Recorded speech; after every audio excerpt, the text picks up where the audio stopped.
اب ایک اور اہم ترین آیت آ رہی ہے اسی کانٹیکسٹ میں. یہود و نصارہ جو اسلام کا مذاق اڑایا کرتے تھے اس وقت بھی اور آج کل بھی، اور میری پچھلی پوری گفتگو تقریباً 80 منٹ کی اسی پر تھی، جو گستاخانہ فلم تقریباً 3 ہفتے پہلے ریلیز ہوئی ہے 11 ستمبر 2012 کو، انوسینس آف مسلمس. اس پہ میں نے 80 منٹ گفتگو کی تھی کہ آج ہمیں کیا لایا عمل اختیار کرنا چاہیے. یہ ہماری گفتگو جو ہے وہ اہل سنت پاک.com پر اپلوڈ ہو چکی ہے تھرو یوٹیوب کا جو ہمارا چینل ہے 720085. تو انہی کی شرارتوں میں سے ایک شرارت یہ تھی،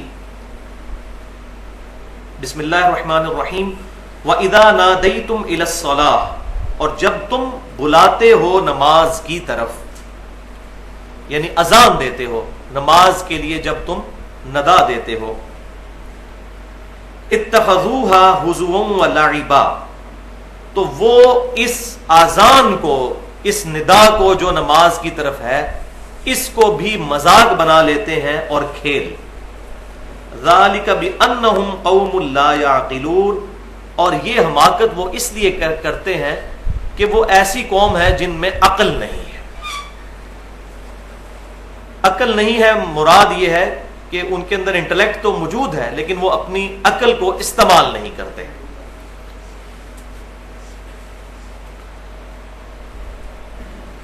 اس کانٹیکسٹ میں اذان کے حوالے سے میں تھوڑی ڈیٹیل گفتگو کر لوں، پھر انشاءاللہ تعالی اس کو آگے لے کر چلیں گے.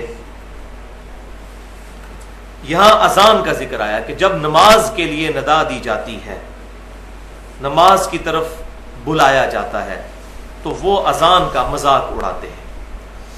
اسی طریقے سے اذان کا ذکر سورہ الجمعہ میں بھی ہے کہ جب جمعے کے دن، وَإِذَا نُودِيَ لِلصَّلَاةِ، جب جمعے والے دن، میں یوم الجمعہ، جمعے والے دن جب ندا دی جائے اذان کے لیے، نماز کے لیے اذان دی جائے، فَاسْعَوْا إِلَىٰ ذِكْرِ اللَّهِ وَذَرُوا الْبَيْعَ، تو فوراً اللہ کے ذکر کی طرف لپکو اور تجارت کو وقتی طور پر چھوڑ دو. وہاں بھی اذان کا ذکر ہے، لیکن مزے کی بات یہ ہے کہ اذان کے کلمات قرآن پاک میں کہیں بھی مینشن نہیں ہوئے کہ کس انداز میں اذان دی جائے گی. اب اس کا واحد سورس ہمارے پاس سنت ہے، اور سنت وہ جو صحیح احادیث سے ڈرائیو ہو. لہٰذا وہ لوگ جو منکرین حدیث ہیں ان کے لیے یہ آیات بھی بہت بڑا چیلنج ہے کہ ان کے پاس کوئی ایسی چیز موجود نہیں جس کی بنیاد پر وہ یہ بتا سکیں کہ نماز کے لیے ندا کس طرح دینی ہے. منکرین حدیث کے فتنے کے اوپر میں نے 1 گھنٹہ 35 منٹ کی گفتگو کی تھی اہل سنت پاک.com پر، مسئلہ نمبر 35 کے نام سے اپلوڈ ہے، منکرین حدیث کے فتنے کا تحقیقی جائزہ. یہ ایک ایکسٹریم تھی کہ وہ لوگ جو سنت کا انکار کرتے ہیں جو صحیح احادیث سے ڈرائیو، اور دوسری ایکسٹریم ہے ضعیف الاسناد اور من گھڑت احادیث کے فتنے کا تحقیقی جائزہ، کہ ہر قسم کی حدیث کو جو اصول محدثین پر درست نہ ہو اس کو ایکسیپٹ کر کے قرآن پاک کا اور صحیح احادیث کا جنازہ نکال دیا جائے. تو یہ پینڈولم کی دوسری ایکسٹریم ہے، جس کو مسئلہ نمبر 36 کے نام سے ہم نے اپلوڈ کیا ہے اہل سنت پاک.com پر، ضعیف الاسناد اور من گھڑت احادیث کے فتنے کا تحقیقی جائزہ. یہ دونوں گفتگو اپنے اعتبار سے اہم ترین ہیں. تو میں ساتھ ساتھ حوالے اس لیے دے رہا ہوں کہ ہر دفعہ گفتگو کرنا جو ہے وہ موقع اور محل اور ٹائم اتنا نہیں ہوتا، اس لیے میں نے اشارتاً بات کر دی. اب اذان کے حوالے سے 8 صحیح احادیث انشاءاللہ تعالی اس کانٹیکسٹ میں بیان کروں گا. اور آج میں جب لیکچر تیار کر رہا تھا اس وقت بھی میرے ذہن میں آیا کہ ایک تو یہ ہے کہ ہم ان آیات کو پڑھتے چلے جائیں، وہ تو ماشاءاللہ سب ہی کرتے آ رہے ہیں، لیکن مسئلہ یہ ہے کہ ان آیات کی روشنی میں آج کے لوگوں میں جو اختلافات پائے جاتے ہیں ان کو پازیٹیولی فرقہ واریت کی لعنت سے بالا تر ہو کر ایڈریس کیا جائے. اسی لیے میں نے سوچا کہ اذان کے جو کچھ امپورٹنٹ مسائل ہیں یہاں پر میں بیان کر دوں.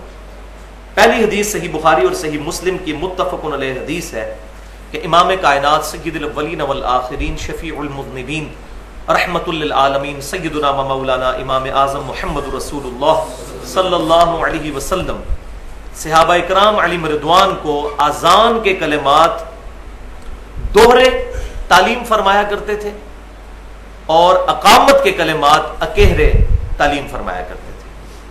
وہ ڈبل ہوتے تھے، یہ سنگل. اور ساتھ ہی حدیث میں مرود ہے سوائے قد قامت الصلاۃ کے. قد قامت الصلاۃ یہ ایکسٹرا ہوتا تھا اقامت میں 2 دفعہ.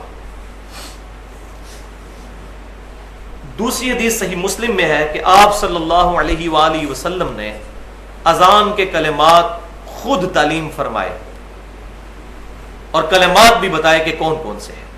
اللہ اکبر اللہ اکبر، اللہ اکبر اللہ اکبر، اشہد ان لا الہ الا اللہ، اشہد ان لا الہ الا اللہ، اشہد ان محمد رسول اللہ، اشہد ان محمد رسول اللہ، محمد در رسول اللہ. کیونکہ ان آیا ہے، ان جو ہے وہ آگے محمدن کو 2 پیشوں کو زیر میں بدل دے گا. اشہد ان محمد در رسول اللہ، اور کلمے میں ہوتا ہے محمد الرسول اللہ. تو بیسیکلی یہ محمدن ہی لفظ ہے، لیکن چونکہ پیچھے جو ہے وہ ان آیا ہے، یہ اس کو زیر میں کنورٹ کر دے گا. حی علی الصلاۃ، حی علی الصلاۃ، یہ آخر میں تے ہے. الصلاۃ یہ لفظ ہے لیکن وقف ہو کر ہا بن جاتا ہے. حی علی الصلاۃ، حی علی الصلاۃ 2 دفعہ. حی علی الفلاح، حی علی الفلاح، اس میں دوسرے والی خے ہے جو حلق سے نکلتی ہے، ہا حلوائی والی ہے جس کو اردو میں کہتے ہیں. اللہ اکبر اللہ اکبر، لا الہ الا اللہ. اب ہمارے اہل تشیع بھائی جو ہیں ان میں بھی کلمات تو یہی ہیں، تھوڑے سے فرق کے ساتھ، اور وہ بھی میں سمجھتا ہوں کہ وقت کے ساتھ ساتھ جو ایگزیجریشن آئی اس کا نتیجہ ہے، ورنہ اوریجنلی اذان کے کلمات یہی ہے. البتہ انہوں نے جو ایڈیشن کی سیدنا علی رضی اللہ تعالیٰ عنہ کے بارے میں، تو ہم اس ایڈیشن کو کفر تو نہیں سمجھتے. ظاہر ہے کہ سیدنا علی کو ولی اللہ کہنا یہ کوئی کفریہ جملہ تو نہیں، یہ تو اسلام کا حصہ ہے. لیکن اذان کے ساتھ اس کو ایڈ کر دینا نبی صلی اللہ علیہ وسلم کی تعلیم فرمائے بغیر، تو یہ بدعت ہے. اس کو ہم بدعت کہیں گے، کفر اور شرک نہیں کہیں گے. لہذا پازیٹیولی ان کو ایڈریس کرنا چاہیے. اور مزے کی بات یہ ہے کہ ہمارے اہل تشیع بھائی جب نماز کے اندر کلمہ پڑھتے ہیں تشہد میں، اشہد ان لا الہ الا اللہ و اشہد ان محمد عبدہ و رسولہ، ادھر علی ولی اللہ کوئی نہیں ہے، ان کی کتابیں بھی اٹھا کے دیکھ لیں. لیکن کلمے میں اور اذان میں انہوں نے یہ ایڈیشن کی. لیکن میں بار بار کہہ رہا ہوں کہ یہ ایڈیشن جو ہے کفر اور شرک نہیں ہے، جب تک کہ کوئی علی رسول اللہ نہ کہہ دے وہ کفر ہو جائے گا. جو بدقسمتی سے ہمارے اہل سنت کے ہاں 2 ایسے مکاتب فکر ہیں جن کے اندر ایسے کلمات ہمیں ملتے ہیں، اس پر میرا ایکسکلوسیو ریسرچ پیپر ہے اندھا دھند پیروی کا انجام، جس کے اندر ایک بہت بڑے دیوبندی عالم ہیں جن کے مرید نے کلمہ پڑھا اور انہوں نے اپنے مرید کو انڈورس کیا، لا الہ الا اللہ اشرف علی تھانوی رسول اللہ والعیاذ باللہ. یہ کلمہ کفر ہے. اسی طریقے سے بریلوی مکتبہ فکر میں بھی حشت بہشت ایک کتاب ہے، اس میں بھی یہ واقعہ موجود ہے، شبیر بردر سے چھپی ہوئی ہے، بریلویوں نے خود چھاپی ہے، معین الدین چشتی صاحب کے ریفرنس سے. واللہ عالم انہوں نے کہا یا نہیں کہا، البتہ ان کا تو دعویٰ یہی ہے کہ جب ان کے پاس کوئی مرید ہونے آتا تھا تو وہ کلمہ پڑھواتے تھے لا الہ الا اللہ چشتی رسول اللہ. یہ کلمہ کفر ہے. علی ولی اللہ کلمہ کفر نہیں ہے، وہ زیادہ سے زیادہ بدعت ہوگا اگر کلمے میں یا اذان میں ایڈ کیا جائے.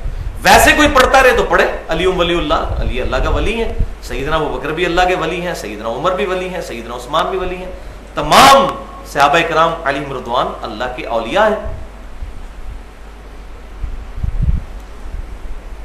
تیسری حدیث سنن نسائی میں، یہ جو بہت بڑا اہل بدعت کی طرف سے اہل سنت پر اعتراض ہوتا ہے کہ یہ جو فجر کی اذان ہے جی، اس میں الصلاۃ خیر من النوم کے الفاظ سیدنا عمر ابن خطاب رضی اللہ تعالی عنہما رضی اللہ تعالی عنہ انہوں نے تعلیم فرمایا. تو یہ بہت بڑا جھوٹ ہے. کسی صحیح سند سے یہ بات ثابت نہیں کہ سیدنا عمر نے اذان کے اندر یہ ایڈیشن کی ہو.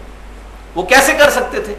نبی صلی اللہ علیہ وسلم اپنا دین مکمل فرما کر گئے ہیں. آپ صلی اللہ علیہ وسلم کے دین کو کمپلیٹ کرنے کے لیے امت میں سے کسی بندے کی بھی کوئی ان پٹ کی ضرورت نہیں. اجتہادی مسئلے الگ، لیکن دین کی جو بیسکس ہیں اس میں کوئی بندہ رد و بدل نہیں کر سکتا. یہ ہو ہی نہیں سکتا کہ وہ یہ کام کرتے، ورنہ تو اس وقت مخالفت کھڑی ہو جاتی. جیسا کہ جامعہ ترمذی میں صحیح سند کے ساتھ موجود ہے کہ سیدنا عمر فاروق رضی اللہ تعالیٰ عنہ نے پولیٹیکل ڈیسیژن لیتے ہوئے اپنے زمانے میں حج تمتع پر پابندی لگا دی کہ ایک سفر میں حج اور عمرے کو جمع نہیں کیا جا سکتا. ان کی نیت پیچھے یہ تھی کہ لوگ حج کے لیے الگ سے سفر کریں, عمرے کے لیے الگ سے سفر کریں, تاکہ پورا سال خانہ کعبہ کی رونق رہے. لیکن ظاہر ہے صحابہ کرام علیہم رضوان کہاں اس طرح کی ڈیسیژن قبول کرتے تھے. اپنے بیٹے نے عبداللہ بن عمر رضی اللہ تعالیٰ عنہ انہوں نے مخالفت کر دی. ان کے پاس کچھ لوگ آئے, انہوں نے کہا کہ آپ کے والد تو حج تمتع سے منع کرتے ہیں.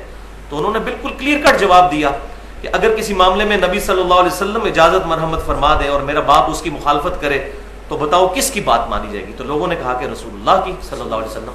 تو انہوں نے کہا پھر آپ صلی اللہ علیہ وسلم نے حج تمتع کیا ہے اور ہمیں اس کی اجازت دی ہے, ہم نبی صلی اللہ علیہ وسلم کی سنت کو نہیں چھوڑ سکتے. اس سے بڑھ کر کے سیدنا عثمان غنی رضی اللہ تعالیٰ عنہ نے جب اپنے مبارک دور میں بالکل اسی طریقے سے حج تمتع پر پابندی لگائی تو بخاری اور مسلم دونوں میں موجود ہے.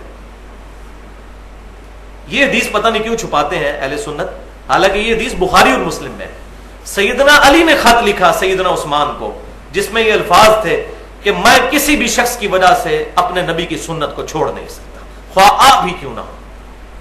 سیدنا عثمان نے آگے سے نہیں کہا کہ علیکم بسنتی و سنت الخلفاء الراشدین المہدیین, تم پر میری سنت اور خلفاء راشدین کی سنت لازم ہے. یہ صحیح حدیث ہے سنن ابی داؤد, سنن ابن ماجہ اور جامعہ ترمذی کے اندر. لیکن ان کو پتا تھا کہ یہ تمام سنتیں اس صورت میں جب صحابہ کرام علیہم رضوان بھی اتفاق رائے کر لیں خلیفہ راشد کے ساتھ. تو سیدنا عثمان کو, سیدنا عمر رضی اللہ تعالیٰ عنہما کو اپنا ڈیسیژن واپس لینا پڑا. تو الصلاۃ خیر من النوم کے الفاظ نبی صلی اللہ علیہ وسلم نے خود تعلیم فرمائے, اور یہ ہے تیسری حدیث سنن نسائی کی کہ آپ صلی اللہ علیہ وسلم صحیح سند کے ساتھ موجود ہے. ابو داؤد میں بھی ہے لیکن وہ سند ضعیف ہے. صحیح سند کے ساتھ سنن نسائی کے اندر ہے کہ آپ صلی اللہ علیہ وسلم فجر کی اذان کے لیے الصلاۃ خیر من النوم کے الفاظ تعلیم فرمایا کرتے تھے. تو یہ آپ نے خود فرمائے ہیں. لہذا یہ جو اتنا بڑا انہوں نے فرقہ وارانہ ایک مسئلہ کھڑا کیا ہوا تھا وہ الحمدللہ ختم ہوا بدعت کی سپورٹ میں جو لے کر آتے تھے. چوتھی حدیث جامعہ ترمذی میں ہے کہ سیدنا بلال رضی اللہ تعالی عنہ جب بھی اذان دیا کرتے تھے تو اپنی دونوں انگلیاں جو ہیں وہ کانوں میں یوں داخل کرتے تھے, اور اس کا مقصد یہ ہوتا ہے آواز کو اونچا کرنا, کیونکہ جب یہ دونوں انگلیاں یہ کان کے سوراخوں میں رکھنی ہے, باہر نہیں رکھنی جیسے لوگوں نے ایسے رکھی ہوتی ہے, باہر نہیں ہے, سوراخ کے اندر رکھنی ہے. اور اس کا مقصد یہ ہوتا ہے کہ جب آپ ان انگلیوں کو کان کے اندر داخل کرتے ہیں تو آپ کو بڑی ہلکی آواز آتی ہے اپنی بھی, تو آپ جب اونچی اذان دیتے ہیں تو آپ کو فیل نہیں ہوتا اس وقت. ورنہ اگر آپ یہ کانوں پہ انگلیاں نہ اونچا بولیں تو اپنے کان درد کرنے لگ پڑتے ہیں. تو یہ آپ دیکھیں گے قاری حضرات بھی جو ہے کبھی اونچی تلاوت کرنا ہو تو وہ یوں کر لیتے ہیں تاکہ اپنی کانوں میں آواز اونچی نہ آئے. تو یہ بھی سنت ہے. پانچویں حدیث جامعہ ترمذی, سنن ابی داؤد, سنن نسائی اور سنن ابن ماجہ میں ہے کہ نبی صلی اللہ علیہ وسلم ترجیح والی اذان بھی تعلیم فرمایا کرتے تھے. ترجیح سے مراد ہے ریپیٹیٹو جو اذان ہے, کچھ کلمات کو زیادہ مرتبہ ریپیٹ کرنا ترجیح کے ساتھ. اور خصوصاً صحیح بخاری اور مسلم میں ملتا ہے کہ جو تہجد کی اذان ہوا کرتی تھی خصوصاً رمضان شریف کے اندر جو سیدنا بلال دیتے تھے وہ ترجیح والی اذان ہوتی تھی. اور پھر فجر کے لیے اذان عبداللہ ابن ام مکتوم رضی اللہ تعالیٰ عنہ دیا کرتے تھے. تو وہ اذان اسی سنن ابی داؤد, نسائی, ابن ماجہ اور ترمذی میں موجود ہے کہ اس میں آپ صلی اللہ علیہ وسلم اذان کے 19 کلمات تعلیم فرماتے تھے اور اقامت کے 17 کلمات. تو یہاں سے وہ ڈبل اقامت بھی ثابت ہو جاتی ہے جیسے ہمارے حنفی بھائی دیتے ہیں, لیکن وہ 2 نمبر یہ کرتے ہیں کہ وہ اس اذان کے ساتھ اقامت ڈبل دیتے ہیں کہ جو اذان سنگل ہوتی ہے. ہماری عمومی اذان تو سنگل ہی ہے جو ڈبل کلمات والی اذان ہے, اس کے ساتھ جب اقامت پڑھیں گے تو پھر بخاری اور مسلم میں نے پہلی حدیث بتا دی تھی کہ اکیلی اقامت ہوگی, جیسا کہ یہاں ہمارے اہل سنت میں سے اہل حدیث حضرات دیتے ہیں اور سعودی عرب میں بھی اکیلی اقامت کہی جاتی ہے. اللہ اکبر اشہد ان لا الہ الا اللہ اشہد ان محمد رسول اللہ حی علی الصلاۃ حی علی الفلاح قد قامت الصلاۃ قد قامت الصلاۃ. اس کو 2 دفعہ کہنا ہے, اللہ اکبر لا الہ الا اللہ. یہ کلمات ہیں عام اذان کے ساتھ, لیکن جو 19 کلمات والی اذان ہوگی ترجیح والی, اس میں کیا ہے اشہد ان لا الہ الا اللہ 4 دفعہ ہے, پھر اشہد ان محمد رسول اللہ بھی 4 دفعہ ہے. تو یہ چونکہ 4 دفعہ ہے اس لیے اس کی اقامت پھر دوبارہ سے ڈبل ہو جائے گی اور اس میں وہ 17 کلمات ہوں گے. اللہ اکبر اللہ اکبر اللہ اکبر اللہ اکبر اشہد ان لا الہ الا اللہ اشہد ان لا الہ الا اللہ اشہد ان محمد رسول اللہ اشہد ان محمد رسول اللہ حی علی الصلاۃ حی علی الصلاۃ حی علی الصلاۃ حی علی الصلاۃ حی علی الفلاح حی علی الفلاح. اگر ملائیں گے الگ الگ پڑھیں گے تو حی علی الفلاح بن جائے گا. قد قامت الصلاۃ قد قامت الصلاۃ. اگر ملائیں گے الگ الگ پڑھیں گے تو قد قامت الصلاۃ قد قامت الصلاۃ. اللہ اکبر لا الہ الا اللہ. تو یہ بڑی علماء جو ہے ظاہر عوام تو بیچاری بھولی ہے. مولوی 2 نمبری کرتا ہے, وہ کہتا ہے جی دیکھیں جی سنن نسائی کے اندر جو ہے وہ ابو داؤد ابن ماجہ میں دیکھیں ڈبل اقامت موجود ہے, آپ کیوں کہتے ہو اکیلی اقامت کہنی چاہیے؟ تو اس کے ساتھ پوری حدیث نہیں پڑھتے, 2 نمبری دیکھیں. بالکل اس طریقے سے جیسا کہ ہم یہاں پر ایک مردہ سنت کو زندہ کرتے ہیں تو لوگ شور مچاتے ہیں, حالانکہ اس پہ علیحدہ سے ریسرچ پیپر بھی اب لکھ دیا ہے کہ جنازے کی نماز میں ایک طرف سلام پھیرنا یہ سنت ہے. پورے سعودی عرب میں ایک طرف پھیرا جاتا ہے.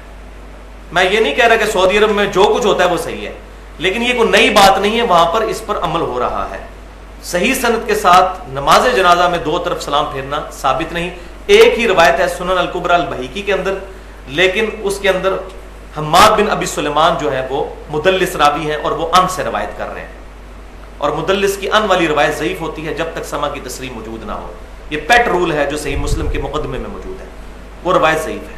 صحیح سند کے ساتھ المصنف عبد الرزاق کے اندر, المصنف ابن ابی شیبہ کے اندر, اسی طریقے سے سنن الکبریٰ بہیقی کے اندر, سنن دارقطنی کے اندر, تمام ان کتابوں کے اندر صحابہ تابعین تبع تابعین اور نبی صلی اللہ علیہ وسلم سے بھی مرفوع یہ موجود ہے کہ آپ صلی اللہ علیہ وسلم جنازے میں ایک طرف سلام پھیرا کرتے تھے.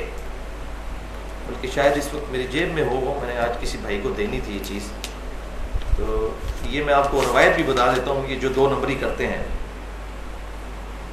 ہاں جی, المصنف ابن ابی شیبہ میں 3 جلد میں 306 نمبر صفحے پہ ہے کہ ابراہیم نخعی رحمۃ اللہ علیہ, جو امام حنیفہ رحمۃ اللہ علیہ کے دادا استاد ہیں اور بخاری اور مسلم کے متفقن علیہ راوی ہیں, وہ فرماتے ہیں, یہ تابعی ہیں,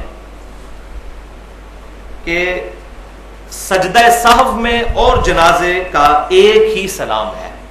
سجدہ سہو میں بھی ایک سلام ہے اور جنازے میں بھی ایک سلام ہے. سجدہ سہو کے 3 طریقے ہیں, 2 تو وہ ہیں جو بخاری اور مسلم میں آئے کہ پوری اتحیات پڑھنے کے بعد 2 سلام پھیرنے سے پہلے ڈائریکٹ 2 سجدے کیے جائیں, پھر دونوں طرف سلام پھیر لیے جائیں. ایک یہ طریقہ جو بخاری اور مسلم میں ہے. دوسرا طریقہ بخاری اور مسلم میں کچھ یوں ہے کہ دونوں طرف سلام پھیر لیا جائے, اس کے بعد 2 سجدے کر لیے جائیں, پھر دوبارہ سلام پھیرنے کی ضرورت نہیں. اور تیسرا طریقہ یہ ہے جو سیدنا ابراہیم نخعی رحمۃ اللہ علیہ سے ثابت ہے کہ التحیات للہ والصلوات, یہ عبدو و رسولو تک پڑھ کر ایک طرف سلام پھیرا جائے, پھر 2 سجدے کر کے پھر دوبارہ تشہد پڑھ کر دونوں طرف سلام پھیرا جائے. اس کا اشارہ صحیح مسلم میں بھی ملتا ہے دوبارہ تشہد پڑھنے کا. اب ابراہیم نخعی کی ایک ہی حدیث ہے وہ کہ صحف میں بھی ایک سلام ہے اور جنازے میں بھی ایک سلام, تو اس سے آدھی روایت تو وہ لے لیتے ہیں, آدھی چھوڑ دیتے ہیں. افتؤمنون ببعض الکتاب وتکفرون ببعض, کیا تم کتاب کے آدھے حصے پر ایمان لاتے ہو اور آدھے پر ایمان ہی نہیں لاتے؟ ایسے مولوی گھستا ہے دین کے اندر اور اپنے مطلب کی چیزیں نکال کر امت کو فتنے میں داخل کرتا ہے. لہٰذا سجدہ صحف میں بھی ایک سلام اور نماز جنازہ میں بھی دائیں طرف ایک سلام پھیرنا ہے, یہی سنت ہے. تو بات کہاں سے کہاں نکل گئی؟ میں اذان کا بتا رہا تھا کہ جب ڈبل اذان ہوگی تو اقامت ڈبل ہوگی. اگر سنگل اذان جو ہم عموماً دیتے ہیں تو اس کے لیے اقامت سنگل ہی ہوگی, یعنی اذان کے کلمات ڈبل اور اقامت کے سنگل. 6 حدیث صحیح بخاری اور مسلم کی متفق علیہ حدیث ہے کہ آپ صلی اللہ علیہ وسلم نے فرمایا کہ اذان کی آواز سن کر شیطان کی ہوا خارج ہو جاتی ہے اور بھاگ جاتا ہے. اسی طریقے سے جب اقامت کہی جاتی ہے تو بھی شیطان کی ہوا خارج ہو جاتی ہے اور وہاں سے بھاگ جاتا ہے. اور صحیح مسلم میں تو باقاعدہ موجود ہے, ایک مقام کا ذکر کر کے وہاں تک بھاگ جاتا ہے. اور وہ راوی کہتے ہیں کہ وہ مدینہ شریف سے 36 میل دور تھا, یعنی اذان کی آواز کا اتنا روب ہے کہ شیطان 36 میل دور بھاگ جاتا ہے. 7ویں حدیث صحیح مسلم میں ہے کہ آپ صلی اللہ علیہ وآلہ وسلم نے فرمایا کہ جو شخص اذان کا جواب دے، اور جواب کیا ہے وہ اگلی حدیث میں بتا دوں گا، اذان کا جواب دے، اس کے بعد مجھ پر درود شریف پڑھے، تو جو ایک دفعہ مجھ پر درود شریف پڑھے گا اللہ تعالیٰ اس پر 10 رحمتیں نازل فرمائے گا۔ پھر آپ صلی اللہ علیہ وسلم نے فرمایا کہ اس کے بعد وہ الوسیلہ والی دعا اللہ کے حضور میرے لیے مانگے تو میری شفاعت قیامت والے دن اس شخص کے حق میں حلال ہو جائے گی۔ تو شفاعت رسول صلی اللہ علیہ وسلم حاصل کرنے کا نسخہ کیا ہے؟ اذان کا جواب دینا ہے، اس کے بعد درود شریف پڑھنا ہے، اور اس کے بعد الوسیلہ والی دعا مانگنی ہے۔ دعا صحیح مسلم میں موجود نہیں، یہی حدیث مختصر الفاظ کے ساتھ صحیح بخاری میں ہے، اور وہاں دعا بھی ہے۔ اللہم رب هذه الدعوة التامة والصلاة القائمة آت محمدا الوسیلة والفضیلة وابعثه مقاما محمودا الذی وعدتہ، یہاں تک، اور انک لا تخلف المیعاد، یہ حصہ بھی سنن البیہقی الکبریٰ کے اندر صحیح سند کے ساتھ موجود ہے۔ تو یہ بیچ میں جو ایڈیشن کی ہوئی ہے وہ درجۃ الرفیع اور ساتھ شفاعت کے جو الفاظ ہیں وہ کہنے کی ضرورت نہیں، وہ اس کی وجہ سے شفاعت خود بخود ہو جائے گی، وہ الفاظ صحیح سند کے ساتھ ثابت نہیں ہے۔ 8ویں حدیث صحیح مسلم میں آپ صلی اللہ علیہ وسلم نے اذان کا جواب بھی تعلیم فرمایا کہ اللہ اکبر کے جواب میں اللہ اکبر اس کو آپ رپیٹ کریں، حی علی الصلاح حی علی الفلاح کے جواب میں لا حول ولا قوت الا باللہ کہنا ہے۔ وہ کلمات بھی رپیٹ کیے جا سکتے ہیں، دونوں حدیثیں صحیح مسلم میں موجود ہیں۔ ایک میں تو کیٹاگوریکل مینشن ہے کہ جو کچھ مؤذن کہتا ہے وہی کہو، اس کے تحت اگر کوئی اس کے جواب میں یہ کہہ لیتا ہے تب بھی ٹھیک، حی علی الصلاح حی علی الفلاح کے جواب میں وہی۔ لیکن دوسری حدیث میں ملتا ہے کہ لا حول ولا قوت الا باللہ، یعنی نہیں ہے طاقت گناہوں سے بچنے کی اور نہ نیکیوں پر استقامت مگر اللہ کی توفیق سے۔ اور یہاں یہ بات بھی یاد رکھیں کہ صحیح بخاری اور مسلم کی متفقن علیہ حدیث ہے کہ آپ صلی اللہ علیہ وسلم نے فرمایا قیامت والے دن جو مؤذن لوگ ہیں اذان دینے والے ان کی گردنیں سب سے لمبی ہوں گی، یہ اس کی فضیلت ہے۔ اس کے علاوہ بھی فضائل بہت زیادہ موجود ہیں، لیکن اکثر اذان دینے کے جو فضائل بیان کیے جاتے ہیں وہ ضعیف سند کے ساتھ ہی بیان ہوتے ہیں، لیکن اذان جو ہے اس کی فضیلت بہت زیادہ ہے، اور یہ نہیں سمجھنا چاہیے کہ یہ کوئی 3rd کلاس لوگوں کا کام ہے اذان دینا۔ بڑھ چڑھ کر شوق سے جب بھی موقع ملے اذان دینے کی سعادت حاصل کرنی چاہیے، لیکن اذان پہلے سیکھیں اور کسی عالم کو سنا بھی لیں تاکہ اذان صحیح دینی آ جائے، اس کے بعد اذان کے لیے کھڑے ہوں۔ اسی طریقے سے اب 2-3 مسائل ہیں یہاں پر میں بیان کر دوں، 3 مسائل، 3 امپورٹنٹ پوائنٹ ہیں جو میں یہاں پر ڈسکس کرنا چاہتا ہوں اذان کے حوالے سے۔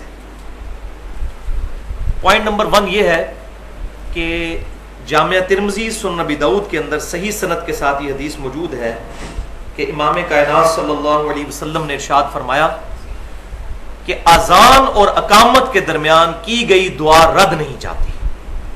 اذان اور اقامت کے درمیان جو دعا کی جاتی ہے، اس طرح باقی صحیح حدیث میں ملتا ہے فرض نماز کے فوراً بعد، لیکن یہ والا جو موقع ہے یہ زبردست موقع ہے کہ اذان اور اقامت کے درمیان دعا اللہ تبارک و تعالیٰ قبول فرماتا ہے۔ تو اگر کوئی شخص مسجد میں پہلے پہنچ جاتا ہے، تحیۃ المسجد کے نوافل پڑھتا ہے یا تحیۃ الوضو کے، اس کے بعد ابھی ٹائم باقی ہے تو اس وقت کو دعاؤں میں گزارے اور اللہ کے حضور اپنی التجا پیش کرے، یہ دعاؤں کی قبولیت کا وقت ہے۔ اور یہاں پر مجھے اب ضمناً بات یاد آ گئی، جامعہ ترمذی میں صحیح سند کے ساتھ موجود ہے کہ دعا کبھی بھی رد نہیں جاتی۔ 3 صورتیں ہی ہوتی ہیں دعا کی، یا تو اللہ تبارک و تعالیٰ جو کچھ اللہ سے مانگا وہ عطا فرما دیتا ہے، یا پھر اللہ تبارک و تعالیٰ اس دعا کے بدلے میں انسان کو اس سے بہتر چیز عطا کر دیتا ہے۔ یہ بھی ہو سکتا ہے کہ اس کی کوئی مصیبت ٹل جائے، یا وہ جو ڈیمانڈ کر رہا ہے اس سے اچھی چیز اللہ تعالیٰ اس کو عطا کرتا ہے۔ اور پھر تیسری چیز آپ صلی اللہ علیہ وسلم نے فرمائی کہ پھر یا یہ صورت ہوتی ہے کہ اس دعا کو اللہ تعالیٰ قیامت کے دن تک کے لیے محفوظ فرما دیتا ہے، پھر قیامت والے دن اس کا اجر عطا فرمائے گا۔ لہذا دعا کثرت کے ساتھ، خشوع و خضوع کے ساتھ کرتے رہنا چاہیے، اور اس میں ذرا بھی سستی نہیں کرنی چاہیے۔ پوائنٹ نمبر 2، یہ بڑا راگ الاپا جاتا ہے کہ جی خصوصاً اہل سنت پر یہ الزام لگایا جاتا ہے کہ یہ جمعے کی 2 اذانیں کیوں نہیں دیتے، ایک اذان کیوں دیتے ہیں، کیونکہ باقی ہمارے جو حنفی بھائی ہیں وہ 2 اذان دیتے ہیں۔ تو یہ بات تو بالکل صحیح ہے کہ صحیح بخاری کے اندر موجود ہے، تقریباً اوپر تلے 4 احادیث صحیح بخاری میں، کتاب الجمعہ چیپٹر کے اندر، جمعے والے چیپٹر میں، کہ نبی صلی اللہ علیہ وسلم کے مبارک زمانے میں ایک اذان جمعے کی دی جاتی تھی، اور وہ اس وقت دی جاتی تھی، اسی حدیث میں موجود ہے، جب خطیب آ کر جمعے کے لیے، خطبے کے لیے ممبر پر آ کر بیٹھ جاتا تھا، اس کے بعد اذان دی جاتی تھی۔ سیدنا عمر کے زمانے میں بھی، سیدنا ابوبکر صدیق، سیدنا عمر کے زمانے میں بھی، اور سیدنا عثمان کے شروع کے زمانے میں بھی جمعے کی ایک اذان ہی دی جاتی تھی۔ لیکن ساتھ ہی پھر ان احادیث میں موجود ہے کہ سیدنا عثمان غنی رضی اللہ تعالیٰ عنہ کے مبارک دور میں کثرت کے ساتھ لوگوں کی تعداد ہو گئی، یعنی لوگ بڑھ گئے بہت زیادہ جو جمعے والے تھے مدینہ شریف میں، اور بازار بھی کافی پھیل گیا تھا۔ تو سیدنا عثمان غنی رضی اللہ تعالی عنہ نے جمعے کی دوسری اذان شروع کروائی، اور ایک روایت میں ہے تیسری اذان۔ تو وہ تمام محدثین جو ہیں وہ اس پہ یونانیمسلی ایگریڈ ہیں کہ وہ تیسری اذان سے مراد ہے، پہلے ہی 2 اذانیں ہوتی تھی، ایک اذان اور ایک اقامت، کیونکہ اقامت کو بھی اذان کا ایکویلنٹ گنا جاتا ہے۔ تو ایک حدیث دوسرے کی شرح کرتی ہے، تو ساتھ وہ 2 اذانوں والی بھی ہے اور 3 اذانوں والی بھی، لیکن اس میں تمام محدثین جو ہیں وہ متفق ہیں، بریلوی، دیوبندی، اہل حدیث، تمام جب ترجمہ کرتے ہیں اس حدیث کا تو ساتھ بریکٹ میں لکھ دیتے ہیں کہ 3 سے مراد ہے 2 اذانیں اور ایک اقامت۔ میں اس لیے بتا رہا ہوں، ہو سکتا ہے آپ پڑھیں تو 3 کا ذکر ہے تو سمجھ نہ آئے اس وقت بات۔ ویسے بھی میں نے پہلے جو حدیث بیان کی کہ جب اقامت ہوتی ہے تب بھی شیطان بھاگ جاتا ہے، یہ بھی اذان کا ایکویلنٹ ہوتا ہے۔ تو سیدنا عثمان غنی رضی اللہ تعالیٰ عنہ نے اذان شروع کروائی، اور یہ بخاری کے الفاظ موجود ہیں کہ اذان شروع کروائی اور بازار میں اذان شروع کروائی دوسری، تاکہ بازار والے لوگوں کو پتہ چل جائے کہ مسجد میں خطیب جو ہے ممبر پر آ کر بیٹھ گیا ہے۔ آج کل والا حساب تو نہیں تھا نا کہ اسپیکر سے آواز پہنچ جاتی تھی، ایسے تو ہوتا ہی نہیں تھا۔ تو وہ دوسری اذان جو تھی، دوسری اذان سے مراد نہیں کہ پہلے ایک ہوئی پھر دوسری، یہ پیرل میں 2 اذانیں ہوتی تھی، مسجد میں ایک ہی اذان ہوتی تھی۔ دوسری اذان سے مراد یہ نہیں کہ مسجد میں دوسری، اس میں موجود ہے کہ دوسری اذان جو ہے وہ بازار میں ہوا کرتی تھی، تاکہ بازار والے لوگوں کو بھی پتہ چل جائے کہ مسجد میں خطیب آ کر ممبر پر بیٹھ چکا ہے۔ تو یہ سائملٹینیسلی دونوں اذانیں ہوتی تھی، مسجد میں بھی ہو رہی ہوتی تھی اور بازار میں بھی، جس طرح آج کل بیک وقت ساری مسجدوں میں اذانیں شروع ہو جاتی ہیں، تو اذان تو ایک ہی ہے وہ، اب وہ اگر کوئی اس کو گننا شروع کر دے تو 100-150 تو ہمارے شہر میں اذانیں ہو رہی ہیں، تو بے وقوفی ہے نا اگر کوئی اس کو اس طریقے سے ایکومولیٹو اس کی گنتی کرنا شروع کر دے، تو یہ بے وقوفی ہے نا۔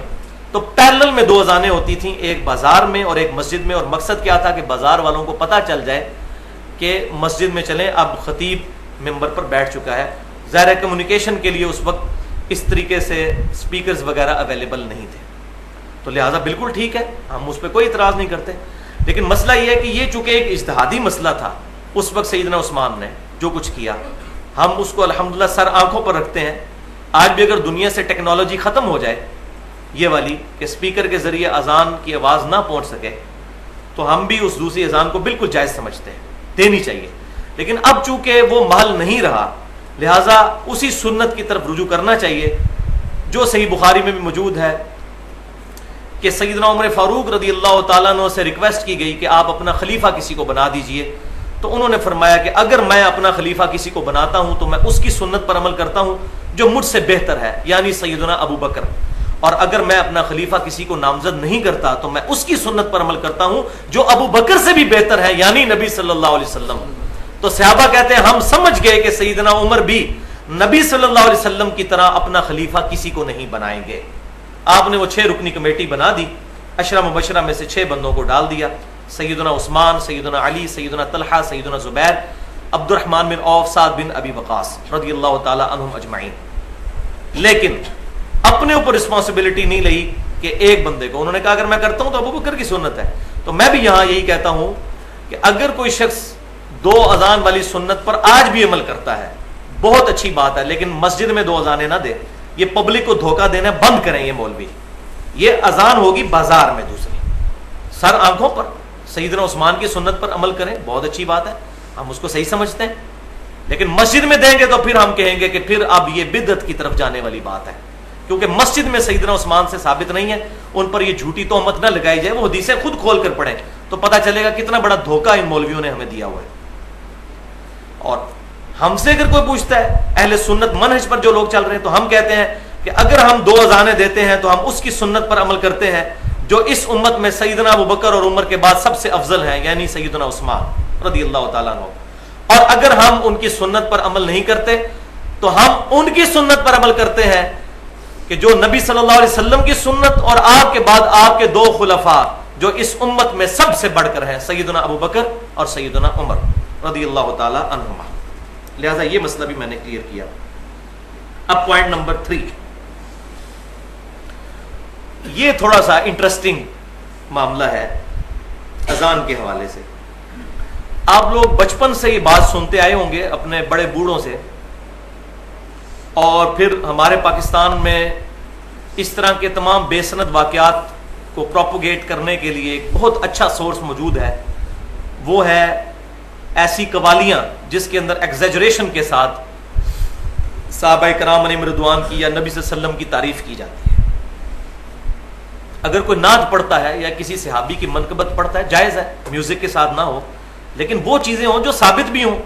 خام خواہ ان کی شان کو دھکے کے ساتھ بلند کرنا یہ دین کے اندر ایگزیجریشن ہے، ظلم ہے، غلو ہے، بدعت کے درجے میں ہے. اور بسا اوقات انسان کا ایمان بھی برباد ہو جاتا ہے جب نبی صلی اللہ علیہ وسلم پر اگر کوئی جھوٹی بات منسوب کر دی جائے.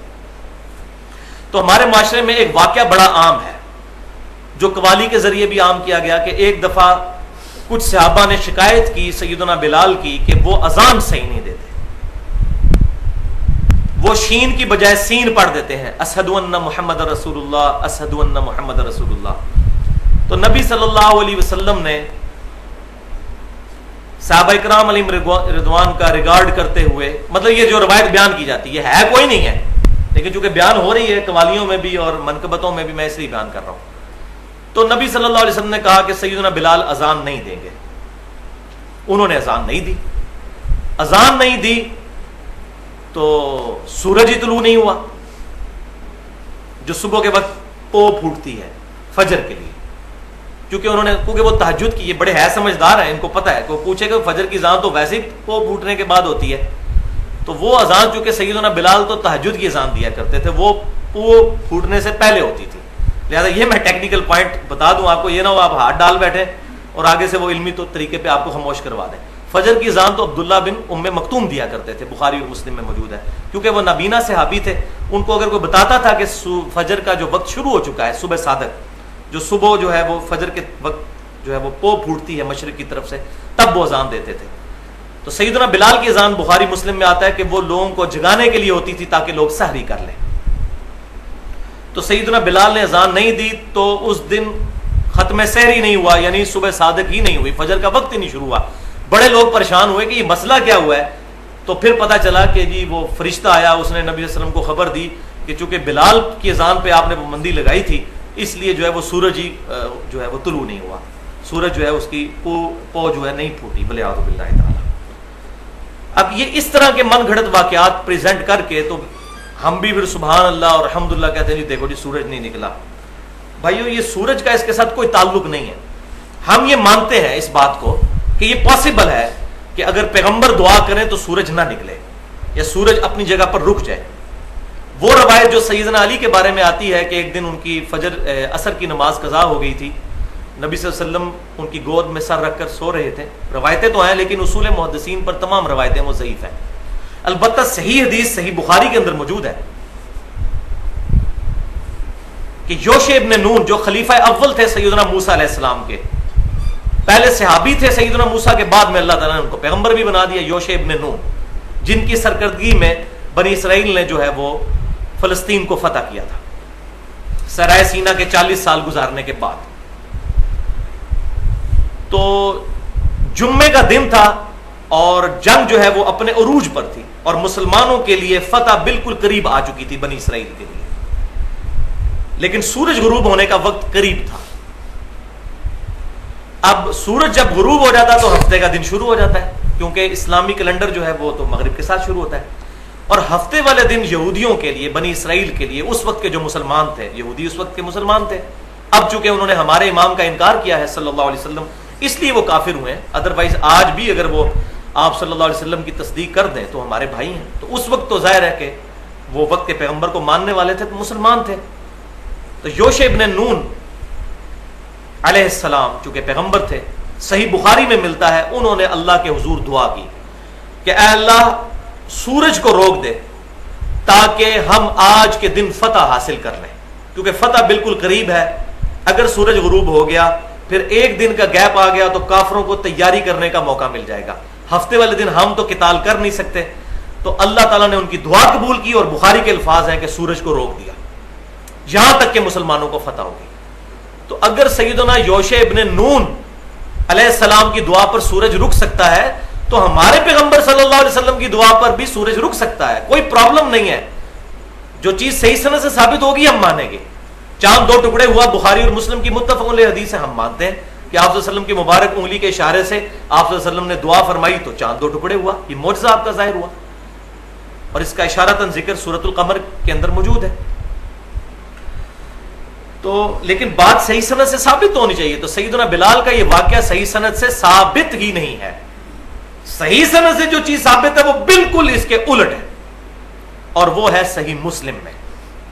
کوئی عام کتاب نہیں, صحیح مسلم کے اندر کہ غزوہ خیبر سے واپسی پر رات کا کافی حصہ بیت گیا. آپ صلی اللہ علیہ وسلم کی اپنی پرسنل اوپینین یہی تھی کہ فجر کی نماز پڑھ کر سویا جائے, لیکن صحابہ کرام علیہم رضوان کا ارادہ اس طرف تھا کہ یا رسول اللہ صلی اللہ علیہ وسلم تھوڑی دیر آرام کر لیتے ہیں, پھر صبح اٹھ کے نماز فجر کی پڑھ لیں گے. تو آپ صلی اللہ علیہ وسلم نے ان کا ریگارڈ فرماتے ہوئے سیدنا بلال کی ڈیوٹی لگائی. کس کی ڈیوٹی؟ سیدنا بلال. شکر ہے انہی کی ڈیوٹی لگی ہوئی تھی تاکہ اگلا مسئلہ تو کلیئر ہو جائے جو جھوٹی باتیں منسوخ کی ہوئی ہیں. سیدنا بلال رضی اللہ تعالیٰ, ظاہر ان کی ڈیوٹی لگنی تھی کیونکہ وہ مؤذن رسول تھے صلی اللہ علیہ وسلم رضی اللہ تعالیٰ عنہ. ان کی ڈیوٹی لگائی کہ آپ رات کو جاگتے رہیں اور جیسے ہی فجر کی او پھوٹے تو آپ اذان دیں اور ہم سب کو جگائیے نماز کے لیے. تو سیدنا بلال جو ہے وہ مشرق کی طرف جہاں سے سورج طلوع ہوتا ہے اس کی طرف سواری کر کے اپنی سواری پر بیٹھ گئے. اب اللہ کا کرنا ایسا ہوا, اللہ کا کرنا اس اعتبار سے کہ آزمائش آئی مسلمانوں پر کہ سیدنا بلال جو ہے وہ قرآن پاک پڑھتے پڑھتے ہلکی سی انہوں نے سواری پر ٹیک لگائی تو سو گئے. صحیح مسلم کے الفاظ یہ ہیں کہ سب سے پہلے نبی صلی اللہ علیہ وسلم بیدار ہوئے, پھر آپ صلی اللہ علیہ وسلم نے باقی صحابہ کو اٹھایا. اور بیدار کس وقت ہوئے؟ جب سورج اچھا خاصا بلند ہو چکا تھا, یعنی دوحہ کے وقت میں, اشراق کے وقت میں, چاشت کے وقت میں آپ صلی اللہ علیہ وسلم کی آنکھ کھلی. پھر آپ صلی اللہ علیہ وسلم نے سیدنا بلال کو حکم دیا کہ اذان کہیں. پھر آپ صلی اللہ علیہ وسلم نے سورج نکلی ہوئی حالت میں فجر کی نماز جماعت کے ساتھ پڑھائی. پھر آپ صلی اللہ علیہ وسلم نے ارشاد فرمایا کہ اگر تمہارے ساتھ ایسا معاملہ ہو جائے کہ سونے کی وجہ سے یا کسی اور وجہ سے نماز چھوٹ جائے تو جب یاد آ جائے اس وقت نماز پڑھ لو, وہی اس نماز کا وقت ہے. لیکن یہ عادی لوگوں کے لیے نہیں ہے جو روزانہ رات کو لیٹ سوتے ہیں اور پھر فجر کے وقت اٹھتے نہیں, ان کے لیے نہیں ہے مسئلہ. کیونکہ ان کے لیے ہوتا تو پھر تو صحابہ کی بھی روٹین یہی ہوتی کہ وہ اشراق کے وقت میں فجر پڑھ رہے ہوتے. اور باقی کتابوں میں بڑی ڈیٹیل کے ساتھ ملتا ہے کہ صحابہ کرام بڑے پریشان ہوئے اور بڑے دکھی ہوئے کہ ہماری نماز قضا ہوئی ہے. تو پھر آپ صلی اللہ علیہ وسلم نے فرمایا, الموطا امام مالک میں بھی ملتا ہے اور باقی کتابوں میں بھی, کہ آپ صلی اللہ علیہ وسلم نے پھر صحابہ کو تسلی دی اور فرمایا کہ جو کچھ ہوا یہ شیطان کی طرف سے ہوا. شیطان آ کر انسان کو تھپکی دے کر سلا دیتا ہے اور پھر انسان کے اوپر سستی طاری ہو جاتی ہے. لیکن یہ معاملہ آپ صلی اللہ علیہ وسلم کے ساتھ نہیں تھا. آپ صلی اللہ علیہ وسلم کا تو دل بھی جاگتا ہے. بخاری اور مسلم کی متفق علیہ حدیث ہے کہ ہم انبیاء کی صرف آنکھیں سوتی ہیں, دل جاگتا رہتا ہے. لیکن وہ جو معاملہ آپ صلی اللہ علیہ وسلم کے ساتھ ایسا ہوا یہ اللہ تعالیٰ کی طرف سے ہوا. سنقرئک فلا تنسى، قرآن پاک میں ہے محبوب صلی اللہ علیہ وسلم ہم آپ کو ایسا سکھائیں گے کہ آپ کبھی بھولیں گے نہیں، الا ما شاء اللہ، ہاں مگر جب اللہ چاہے گا تو پھر آپ بھی بھول جائیں گے. کیوں؟ تاکہ امت سیکھے. جیسے بخاری اور مسلم میں آتا ہے کہ ایک دفعہ آپ حالت جنابت میں مسجد میں آ گئے، غسل کرنا آپ کو یاد نہیں رہا، مسجد میں آئے پھر فوراً واپس گئے، اور صحابہ کرام کہتے ہیں کہ آپ صلی اللہ علیہ وسلم کے مبارک بالوں سے جو ہے وہ پانی کے قطرے ٹپک رہے تھے. اس سے بال لوگ نکالتے ہیں کہ شاید آپ ننگے سر تھے تو بالوں سے، آپ کی تو زلفیں تھی بھائی، زلفوں سے پانی یہاں سے ٹپکتا ہے، اس کے لیے ننگے سر ہونا ضروری نہیں ہے، سر پر پگڑی ہوتی تھی آپ صلی اللہ علیہ وسلم کی، تو آپ کی زلفوں سے پانی کے قطرے ٹپک رہے تھے. تو پھر آپ صلی اللہ علیہ وسلم نے فرمایا کہ مجھ پر غسل فرض تھا ازدواجی تعلق اپنی بیوی کے ساتھ قائم کرنے کی وجہ سے، تو مجھے یاد نہیں رہا. تو آپ صلی اللہ علیہ وسلم کے ساتھ اس طرح. اسی طریقے سے نماز میں بھی بخاری مسلم میں آتا ہے کہ کئی دفعہ ایسا ہوا کہ آپ کو سہو ہوا پھر آپ نے سجدہ سہو کیا تاکہ امت کو سکھایا جائے. تو یہ معاملہ بھی جو کچھ ہوا، نبی پر معاذ اللہ غفلت طاری نہیں ہوتی، نہ شیطان کا غلبہ ہوتا ہے. صحیح مسلم میں حدیث ہے کہ ہر شخص کے ساتھ ایک فرشتہ اور ایک شیطان ہے اٹیچ. تو ایک صحابی نے جرت کر کے پوچھا یا رسول اللہ آپ کے ساتھ بھی؟ فرمایا ہاں میرے ساتھ بھی، لیکن اللہ نے مجھے اس پر غلبہ دیا، وہ مسلمان ہو گیا، اب وہ بھی مجھے نیکی کی طرف ہی راغب کرتا ہے. تو سوائے آپ صلی اللہ علیہ وسلم کے کوئی شخص بھی شیطان سے محفوظ نہیں ہے، چاہے بڑے سے بڑا صحابی ہو، بڑے سے بڑا تابعی ہو، بڑے سے بڑا کوئی بزرگ. اسی لیے ہم کہتے ہیں کہ امام اس کو مانو، ما ضل صاحبکم وما غوا، تمہارے نبی نہ کبھی بہکے ہیں نہ کبھی بہرا چلے ہیں. جس سے غلطی ہو سکتی ہے اس کو اپنا امام نہ بناؤ، اس کو اپنا امام بناؤ جس سے غلطی ہو ہی نہیں سکتی، جس کی گارنٹی خود اللہ تعالیٰ نے سورہ النجم میں دے دی، پارہ نمبر 27 میں. ما ضل صاحبکم وما غوا، نہ تمہارے نبی کبھی بہکے ہیں اور نہ کبھی بہرا چلے ہیں. الحمدللہ. تو اس واقعے سے بھی پتہ چلا کہ سیدنا بلال جن کی ڈیوٹی لگی ہوئی تھی، اس دن تو بڑا ان کی عزت بےزتی کا معاملہ تھا کیونکہ ان کی ڈیوٹی لگی ہوئی تھی. تو اس دن تو سورج پھر نہیں پو پھوٹنی چاہیے تھی، وہ تو ایسا پو پھوٹی کہ اشراق کا وقت آ گیا. اور یہ واقعہ بھی صحیح. اب آپ کمپیئر کر لیں. اسی لیے تو بھائی ہم رونا روتے ہیں کہ بخاری اور مسلم یہ ٹچ سٹون ہے حدیث کے، اس پر امت کا اجماع ہے. حجت اللہ البالغہ میں شاہ ولی اللہ دہلوی رحمہ اللہ نے نقل کیا ہے کہ اس پر امت کا اجماع ہے کہ بخاری اور مسلم کی تمام متصل الاسناد مرفوع احادیث قطعی الصحت ہے. تو بخاری اور مسلم کی احادیث بالکل کچھ اور بات کر رہی ہیں، اور باقی یہ قصہ کہانیاں کسی اور طرف ہماری رہنمائی کرتی ہیں، بلکہ رہنمائی کیا غلط عقائد اور نظریات کی طرف ہمیں پروپیگیٹ کرواتی ہیں. الحمدللہ پچھلی دفعہ سورۃ المائدہ کی آیت نمبر 58 کے کانٹیکسٹ میں میں نے تقریباً 45 منٹ اذان اور اقامت سے متعلق ڈیٹیلڈ گفتگو کی تھی. آج انشاءاللہ تعالی پچھلے ہی درس سے ریلیٹڈ 5 وضاحتیں ہوں گی انشاءاللہ، اور پھر ساتھ 12 اختلافی مسائل جو آج کل مسلمانوں کو درپیش ہیں اذان اور اقامت کے حوالے سے، ان کو فرقہ واریت سے بالا تر ہو کر کتاب و سنت اور اجماع کی روشنی میں بیان کیا جائے گا. اور پھر انشاءاللہ تعالی ہماری یہ آج کی گفتگو یعنی تقریباً 1 گھنٹے کی اور پچھلی ملا کے ٹوٹل 100 منٹ کی گفتگو مسئلہ نمبر 50 کے نام سے اہل سنت پاک.com پر اپلوڈ بھی ہو جائے گی، اذان اور اقامت کے صحیح احکام اور مسائل کے نام سے انشاءاللہ تعالی.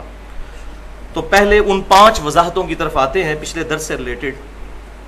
پہلی وضاحت یہ کہ میں نے بتایا تھا کہ اذان کے الفاظ امام کائنات سید الاولین والآخرین شفیع المذنبین رحمت للعالمین سیدنا و مولانا امام اعظم محمد رسول اللہ صلی اللہ علیہ وسلم نے خود تعلیم فرمائے تھے. حتیٰ کہ الصلاۃ خیر من النوم، جس کے بارے میں مسکنسیپشن پائی جاتی ہے ہمارے معاشرے میں کہ شاید یہ سیدنا عمر نے شروع کیے تھے، وہ بھی آپ صلی اللہ علیہ وسلم نے ہی تعلیم فرمائے، جس کا حوالہ میں نے پچھلی دفعہ دیا تھا سنن نسائی سے. تو اسی کانٹیکسٹ میں ایک چیز سکپ ہو گئی تھی. ظاہر ہے اس وقت تو ارادہ نہیں تھا کہ اتنی ڈیٹیل میں بات کی جائے، لیکن چونکہ لیکچر کا جب فیڈ بیک سامنے آتا ہے تو پھر اس کی کلیریفیکیشن بڑی ضروری ہوتی ہے. اور اب جو ہے وہ ویڈیو کا دور ہے، مستقبل کا دور، لوگوں کے پاس کتابیں پڑھنے کا ٹائم نہیں. تو میں یہ چاہ رہا ہوں جس طریقے سے باقی اختلافی مسائل تقریباً 49 کے قریب ریکارڈ ہو چکے ہیں، تو یہ مسئلہ بھی ریکارڈنگ میں آ جائے پازیٹیو انداز میں.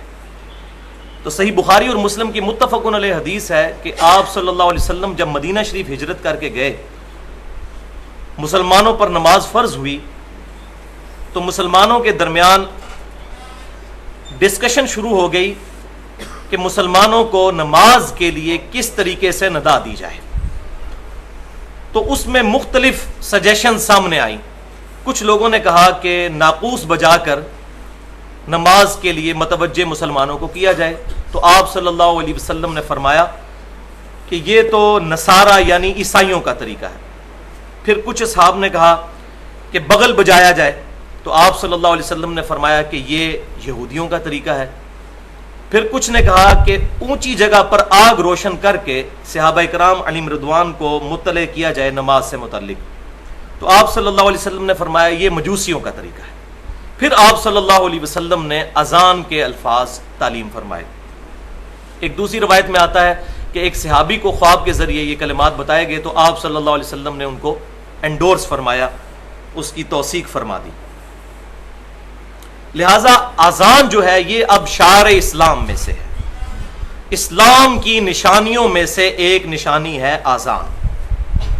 آج کے اس ماڈرن دور میں جب کہ ہم اذان سن کر نہیں بلکہ گھڑی پہ ٹائم دیکھ کر مسجد میں نماز پڑھنے کے لیے جاتے ہیں، سچ اذان کی ضرورت کوئی نہیں رہی، لیکن چونکہ یہ شعار اسلام ہے لہٰذا کوئی بندہ اس بات پر اب فتویٰ نہیں دے سکتا کہ چونکہ لوگ گھڑی دیکھ کر مسجد میں آتے ہیں، لوگوں کو پتا ہے ظہر کا ٹائم جو ہے وہ 1 بجے ہے، عصر کا ٹائم جو ہے وہ 3:45 بجے ہے، مغرب جو ہے وہ 6 بجے ہو جاتی ہے، تو لہٰذا اذان کی تو ضرورت نہیں ہے۔ تو یہ شعار اسلام ہے، اس کو اب کوئی چینج نہیں کر سکتا، یہ اسی طریقے سے چلتا رہے گا۔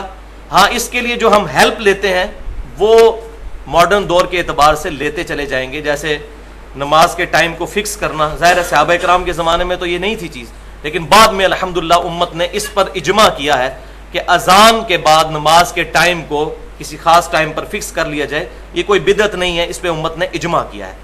اور اجماع پر میری بڑی ڈیٹیل کے ساتھ گفتگو ہے، تقریباً 50 منٹ کی اہل سنت پاک.com پر، مسئلہ نمبر 31 کے نام سے اجماع کی حجیت اور اس کی اہمیت۔ اس میں میں نے کم از کم 17 مثالیں دی ہیں اجماع کی، کہ اجماع بھی بالکل اسی طریقے سے حجت ہے جیسا کہ کتاب و سنت حجت ہے، کیونکہ اسی کتاب و سنت نے اجماع کی طرف ترغیب دلائی ہے، بلکہ یہ کتاب اللہ کا اللہ کی طرف سے نازل ہونا اس پر بھی امت کا اجماع ہے، ہمارے سامنے نازل نہیں ہوئی، یہ امت کے اجماع نے عملی تواتر کے ساتھ اس کتاب کو ٹرانسفر کیا ہے۔ ہم نے نہ نبی صلی اللہ علیہ وسلم کو دیکھا، نہ صحابہ کو، نہ تابعین کو، نہ تبع تابعین کو، 1400 سال بعد تقریباً ہم پیدا ہوئے، تو اس کتاب کو امت کے اجماع اور عملی تواتر نے جو ہے وہ نقل کیا ہے۔ اسی طریقے سے نماز کی ٹائمنگ کے اوپر بھی میری گفتگو ہے، مسئلہ نمبر 30 کے نام سے، نمازوں کے اوقات، اس کی اہمیت اور اس میں جو اختلافی مسائل ہیں، تقریباً 52 منٹ کی اہل سنت پاک.com پر۔ میں ساتھ ساتھ اس کے صرف ضمناً حوالے دے رہا ہوں کیونکہ آج پھر اس طرف موضوع نہیں لے جایا جا سکتا۔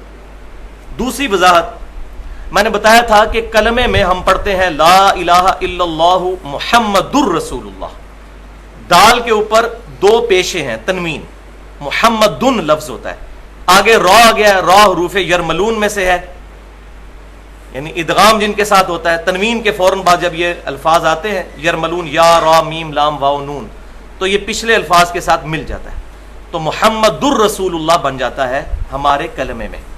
لیکن اذان کے اندر چونکہ ہم اس کو یوں پڑھتے ہیں اشہد ان، تو ان جو ہے یہ حروف مشبہ بالفعل میں سے ہے جو 6 ہیں، اور ان کی خاصیت یہ ہے کہ یہ اپنے بعد اگر 2 پیشیں آ رہی ہوں تو ان کو 2 زبر میں کنورٹ کر دیتے ہیں، ایک پیش آ رہی ہو تو اس کو ایک زبر میں کنورٹ کر دیتے ہیں، انا، انا، لکننا، اس طرح کے الفاظ۔ تو اسی لیے ہم اذان میں اور اقامت میں پڑھتے ہیں اشہد ان محمد در رسول اللہ، وہ زبر میں کنورٹ ہو جاتا ہے انا کی وجہ سے، یہ ہے اس کی ٹیکنیکل ریزن۔ بالکل اسی طریقے سے جب پریپوزیشنز آ جاتی ہیں عربی میں، جس کو ہم انگلش میں پریپوزیشنز کہتے ہیں اور عربی میں حروف جار کہتے ہیں، تو وہ 2 پیش کو 2 زیر میں کنورٹ کر دیتا ہے، جیسا کہ ہم درود شریف میں پڑھتے ہیں اللہم صلی علی محمد، اور آگے واؤ سے ملتا ہے تو علی محمد وعلی آل محمد، حالانکہ اوریجنل لفظ ہے محمد، لیکن یہ محمد دن کیوں بنتا ہے؟ اس سے پہلے الا آ گیا، الا آ جائے یا فی آ جائے، یہ حروف جار میں سے ہے، یہ اگلی پیش کو زیر میں کنورٹ کر دیتا ہے، اس کو زیر دے دیتا ہے۔ تیسری وضاحت اذان ترجیح کے حوالے سے، ترجیح عین اس کے اینڈ پر آتا ہے، عربی زبان میں کہتے ہیں جو چیز ریپیٹ کی جائے، رجعت اردو میں بھی لفظ بولا جاتا ہے۔ تو اذان ترجیح جو ہے وہ نبی صلی اللہ علیہ وسلم نے خود تعلیم فرمائی۔ میں نے ڈیٹیل سے پچھلی دفعہ بتایا تھا کہ 19 کلمات آپ صلی اللہ علیہ وسلم اس اذان کے لیے اقامت کے، اور 17 کلمات اذان کے تعلیم فرمایا کرتے تھے۔ اذان ترجیح یہ ہوتی ہے کہ اشہد ان لا الہ الا اللہ اور اشہد ان محمد رسول اللہ، اس کو 4 دفعہ کہا جاتا ہے اذان میں۔ اس کے لیے جب اقامت ہوگی تو وہ ڈبل ہوگی، لیکن میں نے پچھلی دفعہ طریقہ اس کا نہیں بتایا تھا، تو طریقہ بھی سن لیں، صحیح مسلم میں موجود ہے۔ آپ صلی اللہ علیہ وسلم نے خود تعلیم فرمایا کہ اذان جب شروع کی جائے تو اشہد ان لا الہ الا اللہ، اشہد ان لا الہ الا اللہ، اشہد ان محمد رسول اللہ، اشہد ان محمد رسول اللہ، اس کے بعد پھر واپس آئیں اشہد ان لا الہ الا اللہ اور بلند آواز سے پھر یہ 4 کلمات کو ریپیٹ کیا جائے۔ یہ ہے اذان ترجیح، یعنی ریپیٹیشن والی اذان۔ چوتھی وضاحت، اذان کا جواب، اس کے بارے میں نے بتایا تھا کہ 2 حدیثیں ملتی ہیں صحیح مسلم میں۔ ایک میں تو یہ ہے کہ جو مؤذن کہتا ہے اسی کو ریپیٹ کیا جائے، اس میں حی علی الصلاح حی علی الفلاح پر بھی یہی الفاظ ریپیٹ کیے جائیں، اور دوسری صحیح مسلم کی روایت میں ملتا ہے کہ ان کلمات کے جواب میں لا حول ولا قوت الا باللہ کہا جائے، لہذا یہ دونوں درست ہیں طریقے۔ اس میں ایک وضاحت رہ گئی تھی کہ الصلاۃ خیر من النوم کے جواب میں کیا کہا جائے، تو وہ بھی جنرل ہی ہے کہ آپ صلی اللہ علیہ وسلم نے فرمایا جو کچھ مؤذن کہتا ہے وہی کچھ تم کہو، وہ آگے میں بتا بھی دوں گا اس کے فضائل میں۔ تو الصلاۃ خیر من النوم جب مؤذن کہے گا تو ہم نے بھی یہی کہنا ہے۔ ایک روایت جو ہے وہ زبان زد عام ہے کہ اس کے جواب میں کہا جائے صدقتا و بررتا، لیکن وہ روایت کسی بھی اصول محدثین پر ثابت نہیں، اور نہ ہماری کسی میجر بک کے اندر وہ موجود ہے۔ اسی طریقے سے سنن ابی داؤد میں ایک روایت ہے جس میں ایک مجہول راوی ہے، اور وہ روایت بھی ضعیف ہے۔ وہ یہ ہے کہ قد قامت الصلاۃ کے جواب میں اقامہ اللہ و ادامہا کہا جائے، تو وہ روایت بھی اصول محدثین پر ضعیف ہے، لہذا اقامت کا جواب جو ہے وہ ثابت کوئی نہیں ہے۔ اقامہ اللہ و ادامہا، جب حدیث کی صحت ہی صحیح نہیں ہوگی تو ظاہر ہے کہ وہ قابل حجت نہیں رہے گی۔ حدیث کی سند، حدیث تو ٹھیک ہوتی ہے، سند بھی درست ہوگی تب حدیث ثابت ہوگی۔